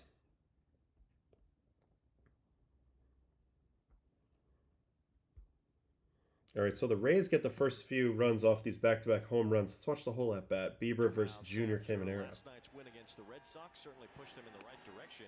First pitch, curveball, ball. Junior Caminero leads off here in the second. Ooh, nice slider. Bieber has that command.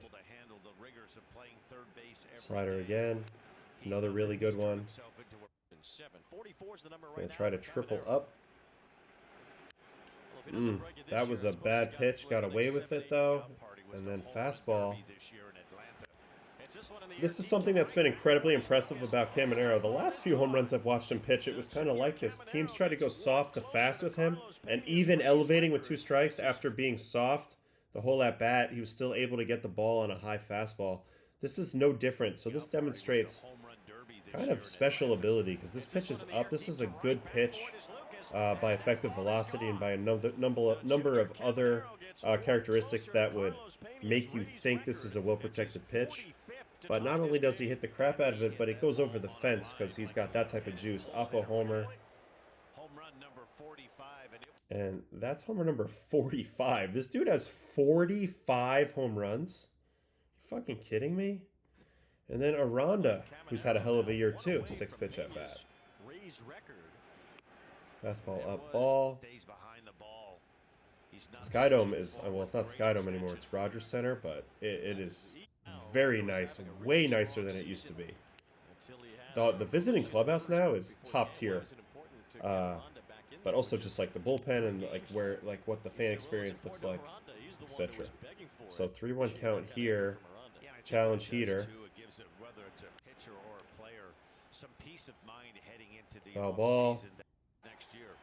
And then he tries another challenge heater. So this one makes more sense. It's like he's just going at him. He stays in attack mode. He throws it middle. There was a double up here. So Aranda gets a good look at that fastball, then gets the bad pitch.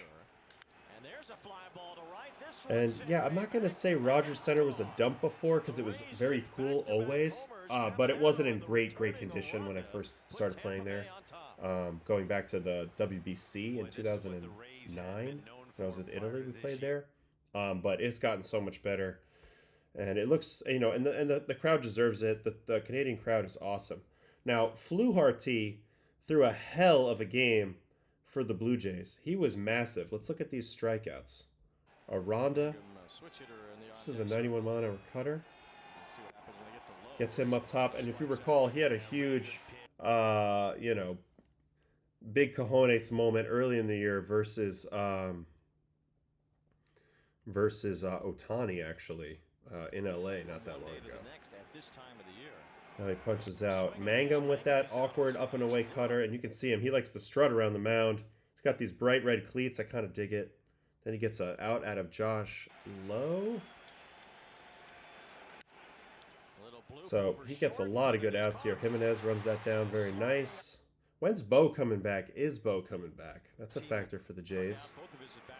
Ooh, another awkward cutter. This is to that rookie Carson Williams. That up and away cutter spot is working, and look at this guy. He's pacing like he's CC or Max Scherzer out there. Hunter Fiducia, 3-pitch strikeout. 89-7, but something strange about this pitch because it is shredding these dudes. And then he gets Chandler Simpson to ground out. And that's a hell of a job. 6 massive outs from Fluharty in this game. And the Blue Jays bullpen has been incredible the last 2 days. They bullpen their way to victory yesterday, and today the bullpen holds really strong. Fluharty, Nance, Little, and then Hoffman. So apparently this is the adventure inning. So the first at bat is Josh Lowe. 3-1 count. He's going to walk him here. That's always a bad sign right away. Like, this is the worst miss you can make as a pitcher. It is the yank down glove side pulled fastball in the gutter. Unless you have been doing this a really long time, this is a hard pitch to fix and a hard miss to fix in one pitch. For me, what I would tell myself when I would make this mistake over time, what I would tell myself is just don't rotate. Like, just literally try to throw like that. That will keep me jammed and I won't be able to throw it in the gutter. Obviously, you're going to rotate, but delay it as long as you can. Over-exaggerate it. So that's what I would do when I would pull a ball in the gutter like this. But anyway, not a good sign. Leadoff walk here in a 2-run game. Interesting that they stuck with Hoffy in their closing role for a long-ass time this year, despite him being, you know, obviously not at his best. So here's a fly out. Carson Williams. Let's watch the whole at-bat here. Another pulled ball. So, again, that's a poor miss. It's a bad sign. Even this one, he gets a very generous strike call there. Somewhat lucky. And that one, too. So this should have been 3-0. So now I'm starting to see what we're talking about. And then this is a hanger, 1-2 hanger. So he executes literally nothing in this at-bat and gets an out. He'll obviously take it, and then here's an 8-pitch walk to Fiducia. So let's watch this, because we need to check up on Hoffman because he's a big factor in the Blue Jays' chances. Can he put together a great month of pitching or not? He hasn't done it yet this year. Maybe early he did, I guess, to be fair. Here's a split, nowhere near it. 4-seam. Now at least wow, Jesus, what the heck freaking strike zone is this? Are you kidding me with this? This isn't even close. As a player who could potentially benefit from the Yankees winning the World Series in the form of World Series ring, I'm offended. All right, pretty good splitter over there if they're going to call it. Splitter again. Does John Schneider think it looks good, his look with the cutoff, with the tight shirt underneath the cutoff? I mean, I'm questioning his look every time I see him. This is also a horrible pitch. Yeah, it's a fastball. You change speeds, but you threw it right down the middle. Gets a lucky with that. Here's another fastball. This time he almost gets him. And then he's eventually going to lose him. So triples up on the fastball on 3-2. And another really, really poor miss there. So 2 guys on, 1 out. Chandler Simpson. Does Hoffman even throw a sinker? That's a 4-seam. Yeah, just for Ben Beard. Oh my God, he gets another call. So Alejandro Kirk is MVP of this right now, or maybe the umpire is. I mean, this is not a strike, but he's gotten away with pitches in the middle, and he's picked up at least 3 pitches for strikes that aren't even close. And here's 0-2. Ooh, above the zone. Chandler Simpson's that fast, so they can't double him up. And he gets within 1 out, and then here's the final at bat, Yandy Diaz. This is the best hitter on the team. I know there's Junior Caminero, but I mean hitter, pure hitter. It's Yandy.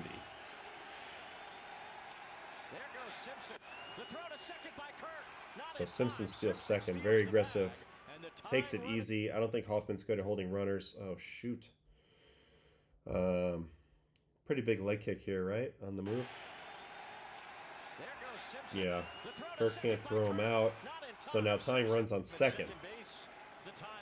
I will say though, as a pitcher, a lot of times this would give me a little bit more actual comfort. It's as strange as it seems. Now I don't feel like I need to throw strikes to this guy. I can kind of make him swing at bad pitches. Now this is a horrible rep on this slider though. Almost throws it to the backstop. Good thing that Kirk was able to corral that. Ooh, does it twice in a row. 2-1, tries to triple up. I mean, that's middle. That could have been a 3-run homer. He's been incredibly fortunate this inning. Incredibly fortunate. He goes fourth, so he goes another slider here. Finally, a good one right on the corner. Gets the rollover, and they win the game. So huge win for the Jays. Hoffman finally makes a good pitch. This was a good pitch on pitch number 25. But it was a wild ride. He did not pitch well. And that's a little concerning because he really hasn't pitched well most of the year. This is a former teammate of mine. I know him well. Good, good guy. I'm really pleased that he pitched super well in 23 and 24 and got the bag that he got this offseason. Super well deserved. But right now, he is not at the top of his game. I think he would tell you that. His form is not tippy top. And I think he got a little out of whack because of this stat this year. 1st percentile barrel rate. That will shake any pitcher's confidence because that means you've given up the loudest contact in the league this year. And at a certain point, that just makes you feel a little less than. You're like, damn, my stuff is weak. Which is funny because he's been great in a lot of other metrics. 97% chase, 90% whiff, 89% strikeout. The velo's there, the expected batting average is there. But too many walks and too many barrels is a bad combination. And, it looks like the command was just super shaky today. So that tells me the stuff is good, the command is bad, and a guy that people would normally chalk up to maybe being effectively wild has been ineffectively wild, meaning making mistakes in non-competitive spots or right down the damn middle entirely too often. So that makes me nervous for Blue Jays fans.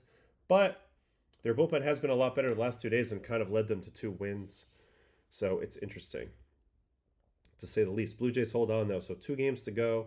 Still tied. Those other games are still tied. I'm keeping an eye on them.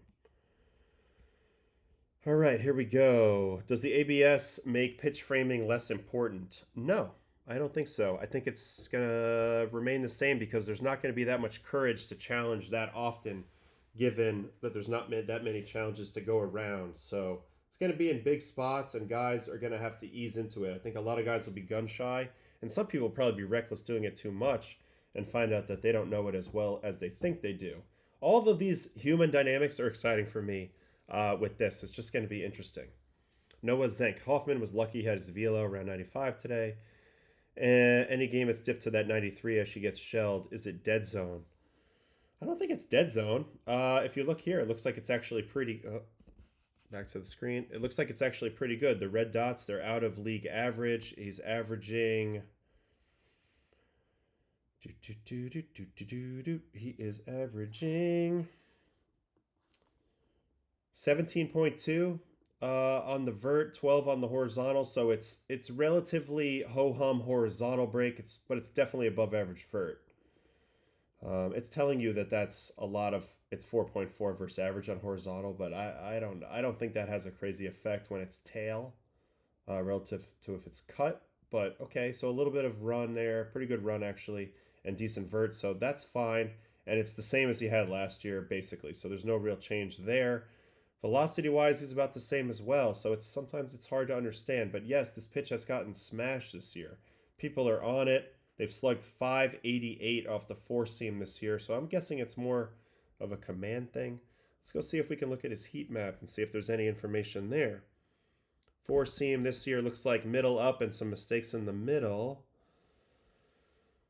2024 looks like he was more of the same, middle. So basically, this is similar to maybe a Carlos Rodon from a few years ago situation where you just feel like you're unhittable, and then one year it kind of flips on you. You're not as unhittable. People are whacking you, and that messes you up a little bit mentally. You're searching for answers, and you have some poor command outings as your confidence starts to go a little bit. So not a great dynamic for any pitcher, but at the end of the day, it hasn't been that bad as the ERA.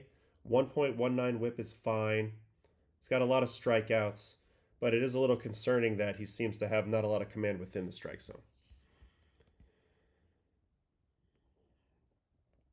Oh, Rohan's talking about Mangum having an insane swing earlier. Did you know that Mangum is like the all-time SEC hits leader? I believe that's true. So he's got some good bat-to-ball skills, I guess. Can we look at Little? I know little about him. Sure, all right, we can look at Little. He pitched in this game as well. Only 10 pitches, so we can watch it. One of them's a walk, but at least you'll get a little idea of what he's bringing to the table. Ooh, it's a sling-alicious delivery with low spin, so that's going to be a super sinker. Yep, super sinker shape. Negative 4.7 vert. It's a super sinker. So think Zach Britton, think Scott Alexander, think who was the guy that used to do it for this team actually? They used to have a guy, the Blue Jays, that do a lot of sinkers. Anyway, think lefty sinker. I don't think a lot of command. That was nowhere near it.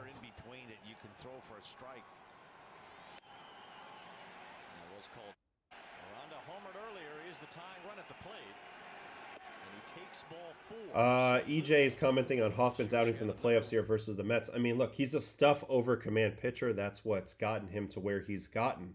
He went to Driveline. He revamped his whole shit. He came back. He was a lot nastier, and the results have played. But you're gonna see games where he's got no idea where it's going because he's redlining with everything all the time to try to squeeze out every bit of pitch metric he possibly can. Sinker down again. There's the curve, so that's interesting. It's low spin, but has good drop. Kind of a death ball. I think you would call this a death ball, which is a little bit abnormal for a guy who slings it. So I think from that perspective, this is a pretty cool curveball. Another curveball down there. Weird, though. It's so low spin, like 1,600. Who taught him to throw that? And then, of course, we're watching him. I'm telling you how this guy's going to be a ground ball pitcher, and he gets a fly out. So that's Luke Little. Maybe we can look at his pitch plot for a second. No, it's Brendan Little. Luke Little's the one on the Cubs.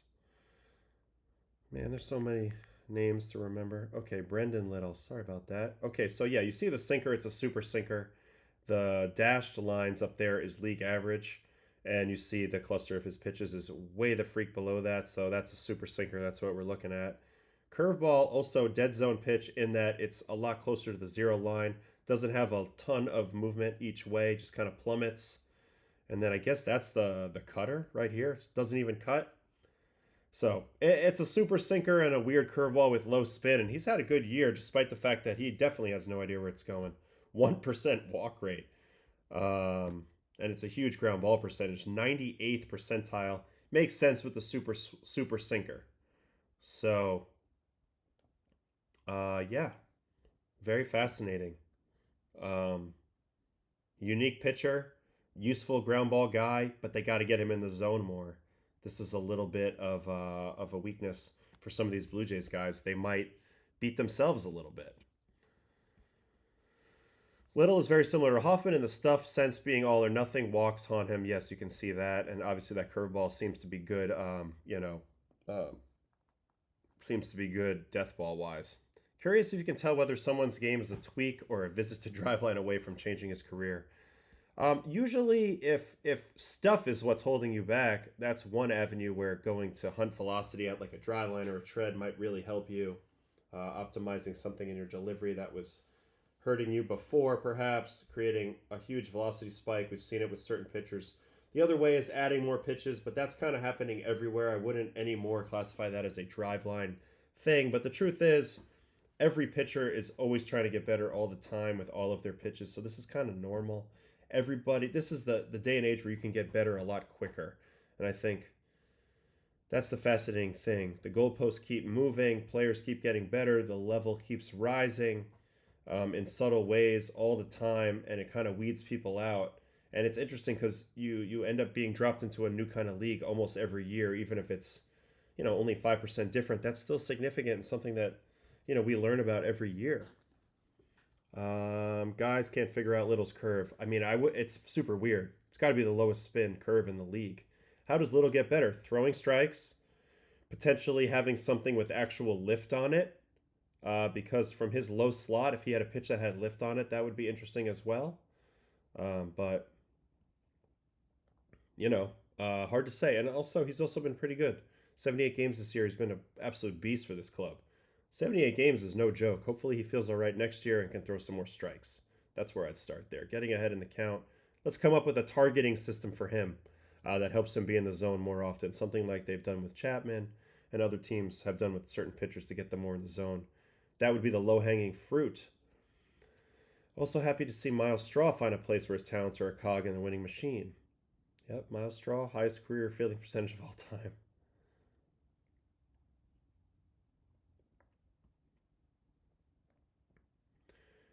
Yeah, Noah, I knew about that because I remember early in the year PCA had clipped Miles Michaelis a few times. I know he hits another home run off him today.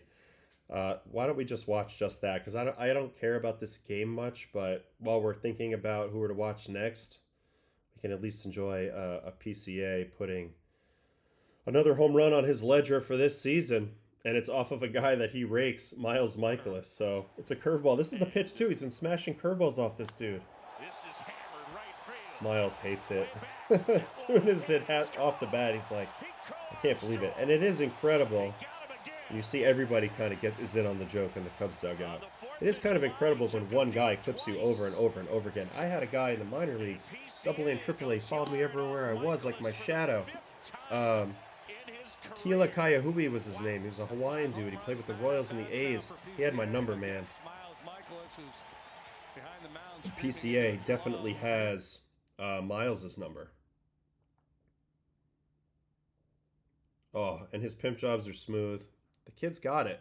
So that's 30 dingers. That's awesome. I think him and Sosa are the only Cubs 30-30. Maybe the Hawk. I don't know. Yeah, Tim Meza is the one I was thinking of. Thank you. Good call, guys. You guys know ball. You guys are on it. You guys are freaking on it. If you were managing a team, how would you approach ABS with younger hitters and pitchers and catchers? I would encourage them to all challenge as much as they want in spring training and even early in the season. And then I would get a sense of who needs to be reined in and how it all kind of plays. Because right now, we don't know yet.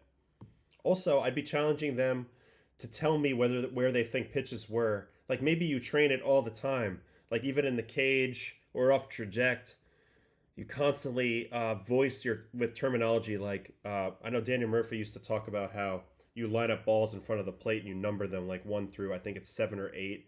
And then based on where that pitch is, you say, okay, that's a 7 ball or that's a 4 ball in the upper third of the zone. And that's a way of triangulating the pitch's, location within the zone. And then you can get really good and calibrate yourself that way. The numbers kind of help you. So maybe you do that all the time. And like kind of keep your own internal data perhaps, and then see who you think maybe really knows the zone. I don't know. These are all thoughts, but you'd like to be really good at it, right? And if somebody sucks at it, that would suck. So it's pretty damn late, guys. It is 11:55. I know tomorrow's Saturday. I'm going to do my best to keep going here for a little bit, though. You guys are awesome. Why would a pitcher ever challenge? Doesn't make sense to leave that up to your catcher. Actually, I think I can see sometimes better than the catcher because the catcher's busy catching it. He's not studying necessarily always where it is. I feel from the pitcher's position, you can see it pretty good. Now, not always. I always feel like I have a pretty good feel for it over time, though. Okay, let's see here. Yeah, so, okay, so Kirby with 10 punchies. But also, I got to check in on that other game that matters. I heard it just got tied, right? Houston and the Angels. San Diego still well ahead. Let's just see how the Angels came back on the Astros.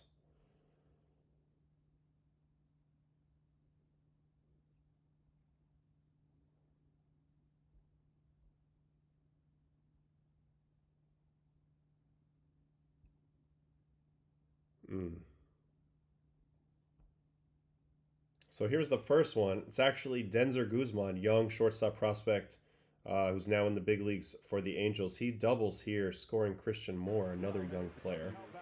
This is how they get one run back. So a bullet, absolute bullet there.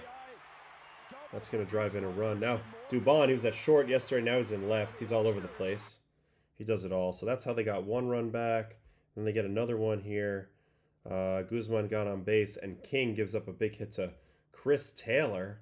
Man, who I forgot was on the Angels. This was the first inherited runner all year for King. I think we were talking about how he hadn't given up an inherited runner all season. That comes home to roost today in a big moment. That's the way it goes. So that ties it up 3-3. And that's where we stand at the moment. It's a battle of the bullpens. It looks like Burke was recently in, or is in now, Brock Burke. And for Houston, King. So they're probably onto Abreu pretty soon. Maybe Ort. Okay, so that's the catch up on that. And then you were talking about George Kirby pitched tonight for the Mariners. Who pitched for the Dodgers? Sheen, only 1 inning.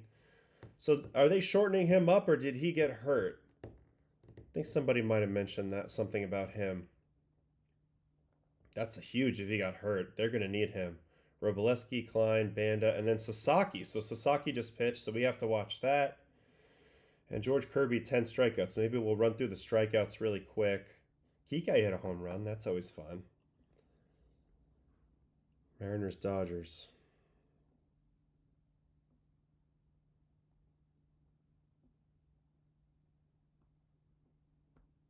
So wait, what happened to Sheehan? We have any interest on him? They shortened? Okay.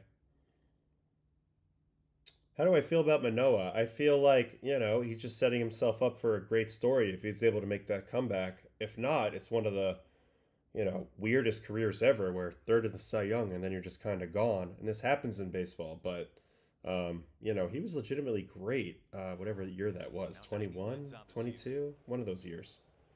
All right, so Shohei on an up-and-in sinker. Really good pitch.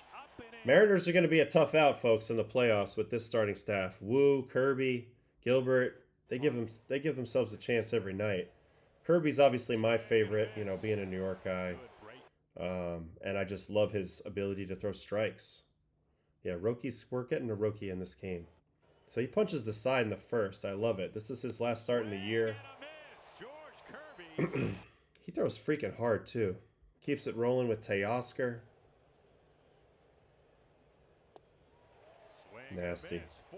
Yeah, I could see that, the pitch clock being a factor. I mean, he hits a big boy, too. All right, and then I'm not going to watch anything else but the strikeouts. And then Kike does clip him on a home run. I'm curious. Let's watch all 5 pitches.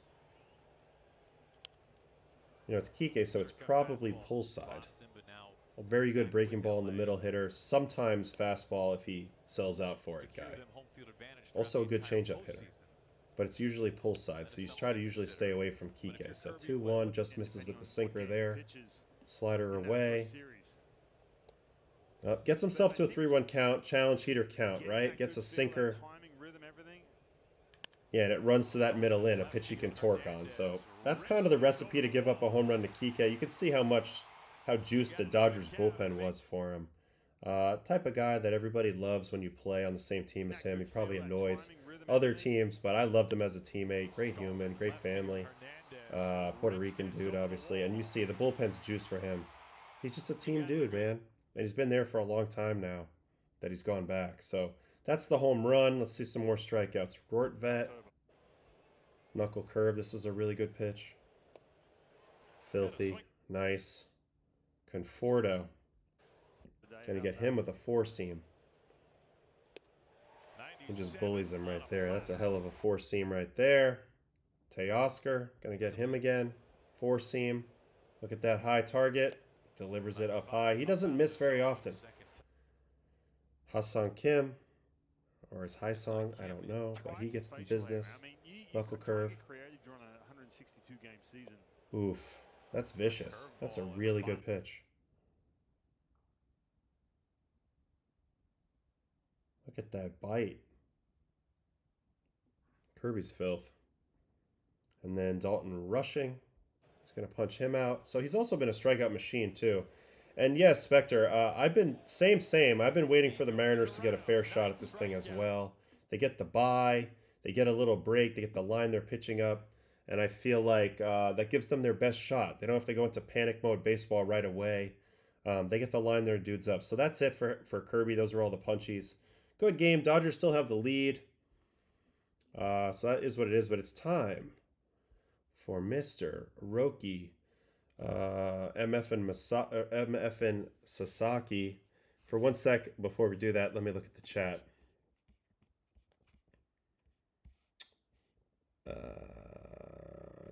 Why does he throw only 4+ innings? I don't know who that. I don't know what we're talking about. Trout went deep, yes, earlier. Once you clinch like the Sox did tonight, what's your approach the next day knowing that seeding matters? How much does seeding matter for them? I don't know. It's tough. It's so natural to have a letdown day the next day, but I wonder if they're going to try to keep the foot on the gas here.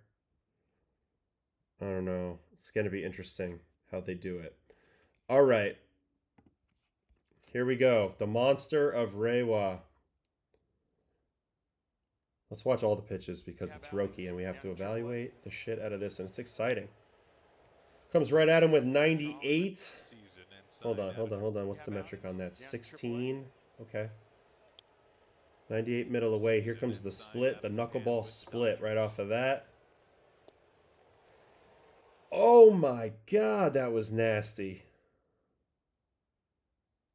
Dude, that ball bounces right behind the plate. Came out medium to upper medium height. Only 512 RPM. So this is the excitement. It's just the combo of these two pitches. And this pitch is special. You can almost see how little spin it has going in. So he's going to double up on that. And again, though, really hard pitch to command. This is my #1 concern with Roki, is just the fact that I don't think you can command a pitch that has this much movement variance on it. So you got to throw it in leverage counts. This one didn't actually do what he wanted to do, but that's a great play by Kike as well. So hell of a play there. Picks up Roki there. Now Cole Young. Gonna start him with the heater. Ooh, beautiful. So I love the confidence and the conviction he's throwing his heater with right now. Much better and night and day from early in the year. Timeout. How did you not swing at this? This is one of the grossest pitches I've ever seen on video.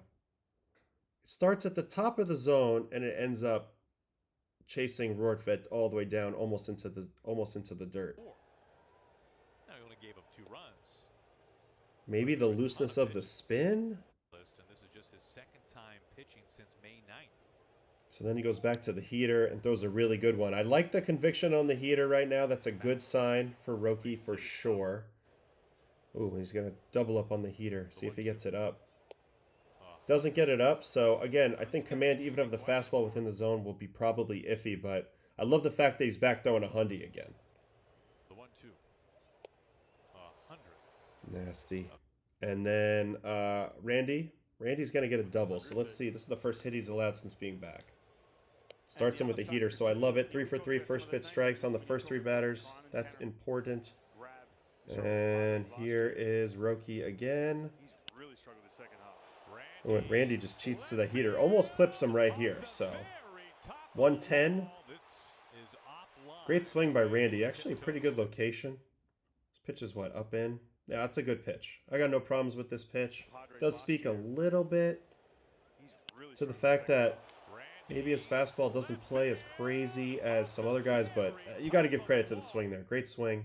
And now he's got a 3-pitch punch out of Cal, possible MVP. So let's watch that. You know, start him with a splitter this time. Almost looks like a 12-6 curveball for strike 1. So another one. So even better. Goes from hittable to less hittable. And let's see what this one looks like. Devastating. So that shows you the potential of the split right there. That's the first time he had to deal with a base runner. I did think the delivery looked really clean here. Not as big. Very useful. Stays in his legs well. And the splitter was disgusting today. Fell off the table. Legitimate. So getting more excited about Roki now. As we move on. Trinan's now in that game. And we move forward. Now somebody said that wow. We're officially in Saturday. Somebody said that Houston and the Angels just switched up. Yeah, Angels 4-3. Was this Trout for a second time? Yep, Trouty got King. And now we're Braves in the game. So the Astros are reeling. Trout playing spoiler here. Let's watch that.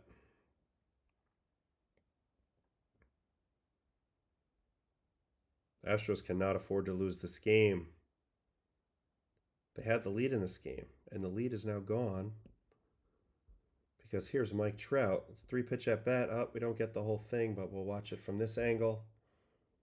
Fastball up away ball. Yeah, they're trying the high heater thing. Fastball ball. They try to triple up. Probably doesn't get it up enough. Yeah. It's not rocket science. Trout goes the other way. Hits this. What? 107.2. This is actually impressive. He doesn't hit a ton of oppo homers. Great swing. Good sign for Trouty. And that's a huge home run in terms of bad news for the Stros. So, we are now at bottom of the 8th, 4-3. Also not looking good for Arizona. So the two teams that were most likely to kind of drop out of the race today, it's kind of looking that way. Arizona's got a 4-run deficit, and the Angels have a chance to put him away. Kenley will probably pitch the 9th and try to put Houston to bed, basically. Now, what else did we miss? We watched the Yankees. We watched a little bit of Toronto. Yep. Watched Boston. We didn't watch Cleveland lose. This would probably be the last game of any sort of consequence to watch if there's something interesting here. Leiter, 7 innings, 10 strikeouts. Wow. Sorry about that. And then Ciccone gets clipped for 4 runs and a homer. Who got the homer? Alejandro Osuna. Man, the Rangers really, it's not the same lineup you would have expected at the beginning of the year. Oh, Reds. Oh, Reds are cooking with gas. Reds are in right now, Noah. Reds are tied with the Mets at the moment, and they have the lead. You want to watch Trout from the side view? All right. All right. All right. All right. All right. Here it is.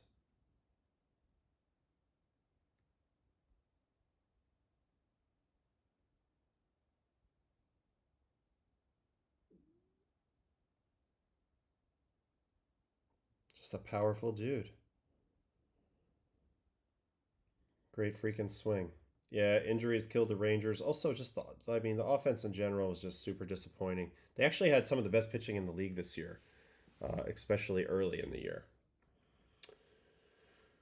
I'm so tired. I don't think I can make it much more, folks. I'm sorry. I've had a long run here. We got to do this again tomorrow night.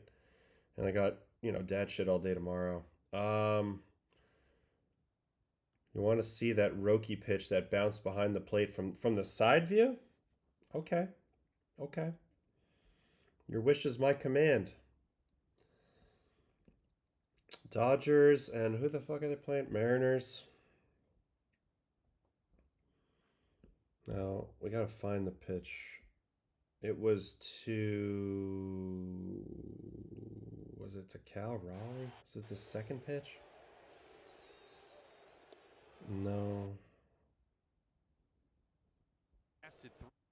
Was it this pitch? No. The one list, he walked 4.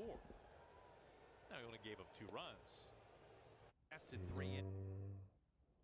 You have outings?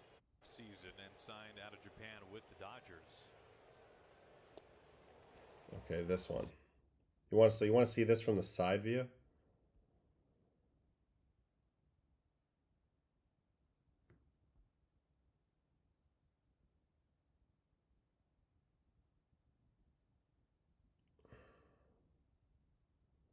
Yeah, the trout from the side. It's carbon copy every time. Yeah, no, I appreciate you guys. Night streams. I mean, I think there are kind of the norm for a while. Baseball After Darks, because in the playoffs we're gonna want to talk right away about it, right?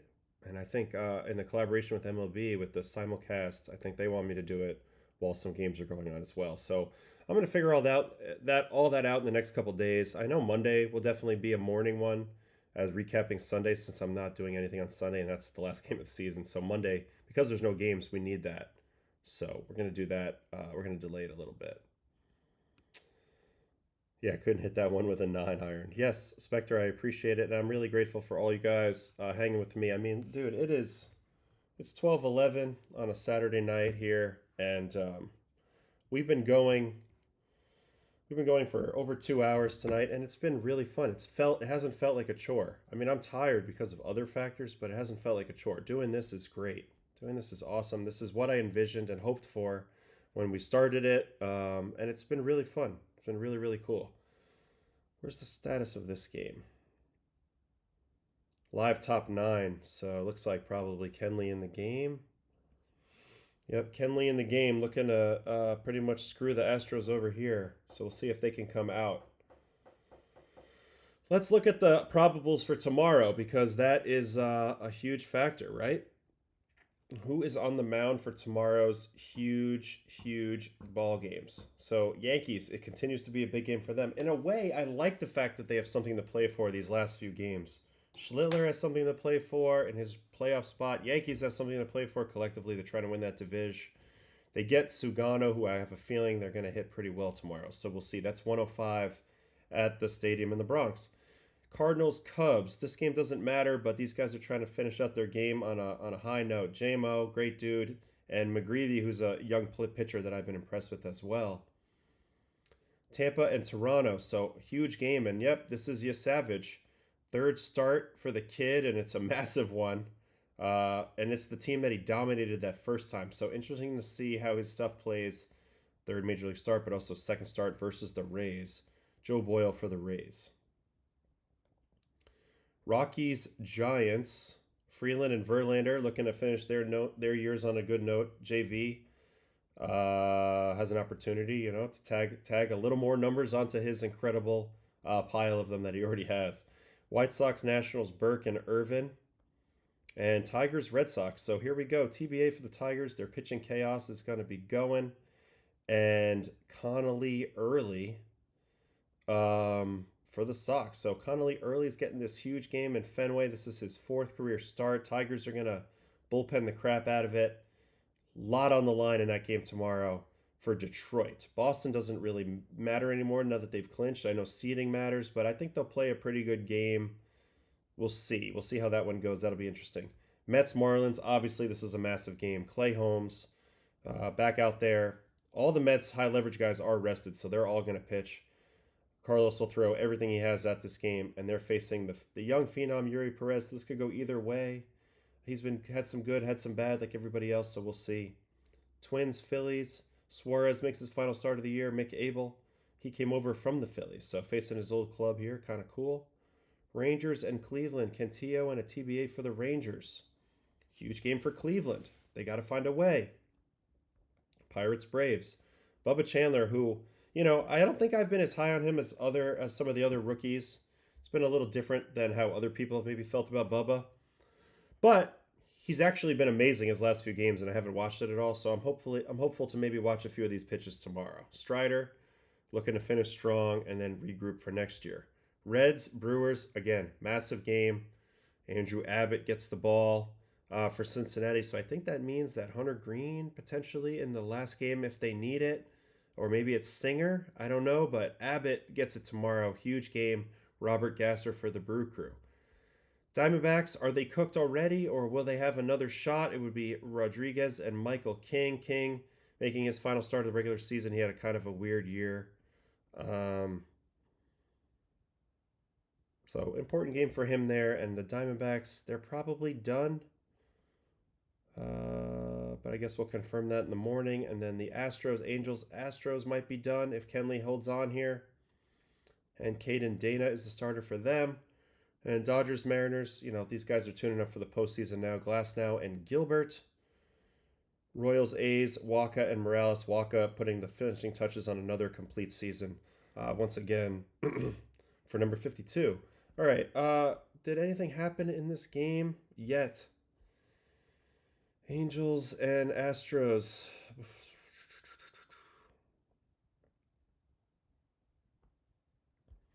Jansen started off the ninth with a strikeout. So they are now 2 outs away from sending Houston to a pretty tough loss.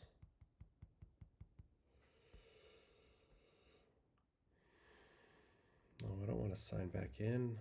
They really signed me off because we went overnight. Oh, maybe I can get it in here. Houston live game.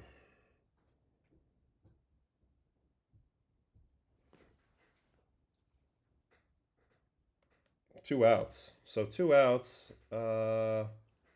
Something just happened. Dubon is now up. Yes, I believe that's true, Mike. If the results hold, Astros would have to win the remaining 2, and the Tigers would have to lose both for Houston to get in. So, unlikely, but you never know. Okay, pours in a strike there. Kenley looking to put the finishing touches on that. Urias struck out, so he struck out the first 2.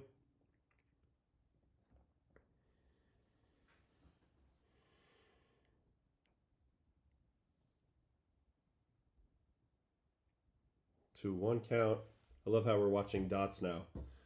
This is how my wife would watch a lot of my games. It's on the dots, not even in... It's all superstition, so... I don't know, it's kind of torturous. Unbelievable chat tonight, you guys. You guys absolutely rock. This might be the new record for my longest stream to date. But 2-2, 1 pitch away. 20 vert cutter. I mean, that's the specialty of Mr. Kenley Jansen. Is he going to punch the side to do this to him? Dubon will swing, so throw him a cutter up and away or something. Yeah, look at that. 17 and -1. What happened here?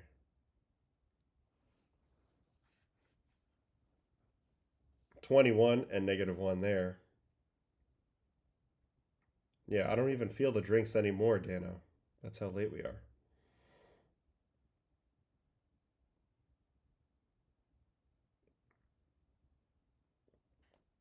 Looks like that's a ball. What's the blue mean? Does that mean in play or game over? I don't even know because I don't do this a lot.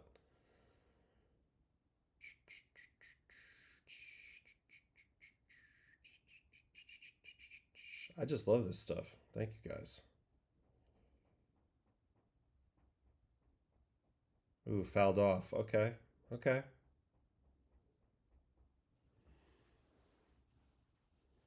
I mean, we made it this far. I might as well see this through. Ooh, that's a good pitch. Up in.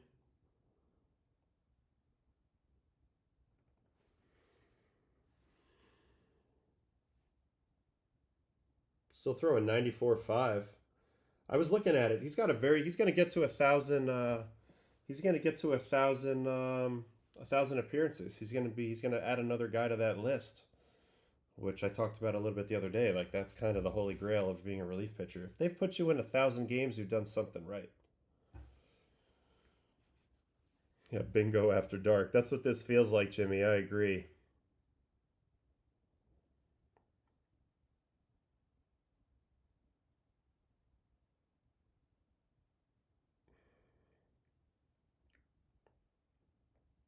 Ooh, up in.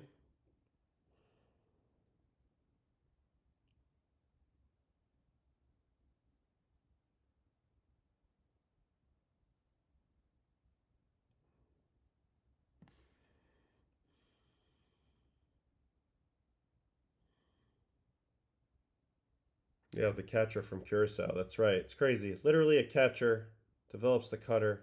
Oh, that's the ball game. That's a breaking ball in the dirt. So they do hang on. Houston loses. This is the Urias strikeout. 94 cutter, Smelia. So he punches the side. Come on, load it up, load it up, load it up, load it up, load it up. Yeah, I remember that for Netherlands. I appreciate all you guys. Thanks, Tyler. Thanks, Noah. Thanks, everybody, man. You guys are great. We're going to try to get the Discord going. Okay, here's Dubon. Actually punches him out on a 10-pitch at-bat, and it's a slider. And there's the classic Henley. The tap to the chest, point to the sky. And the big fella gets another save in his illustrious career.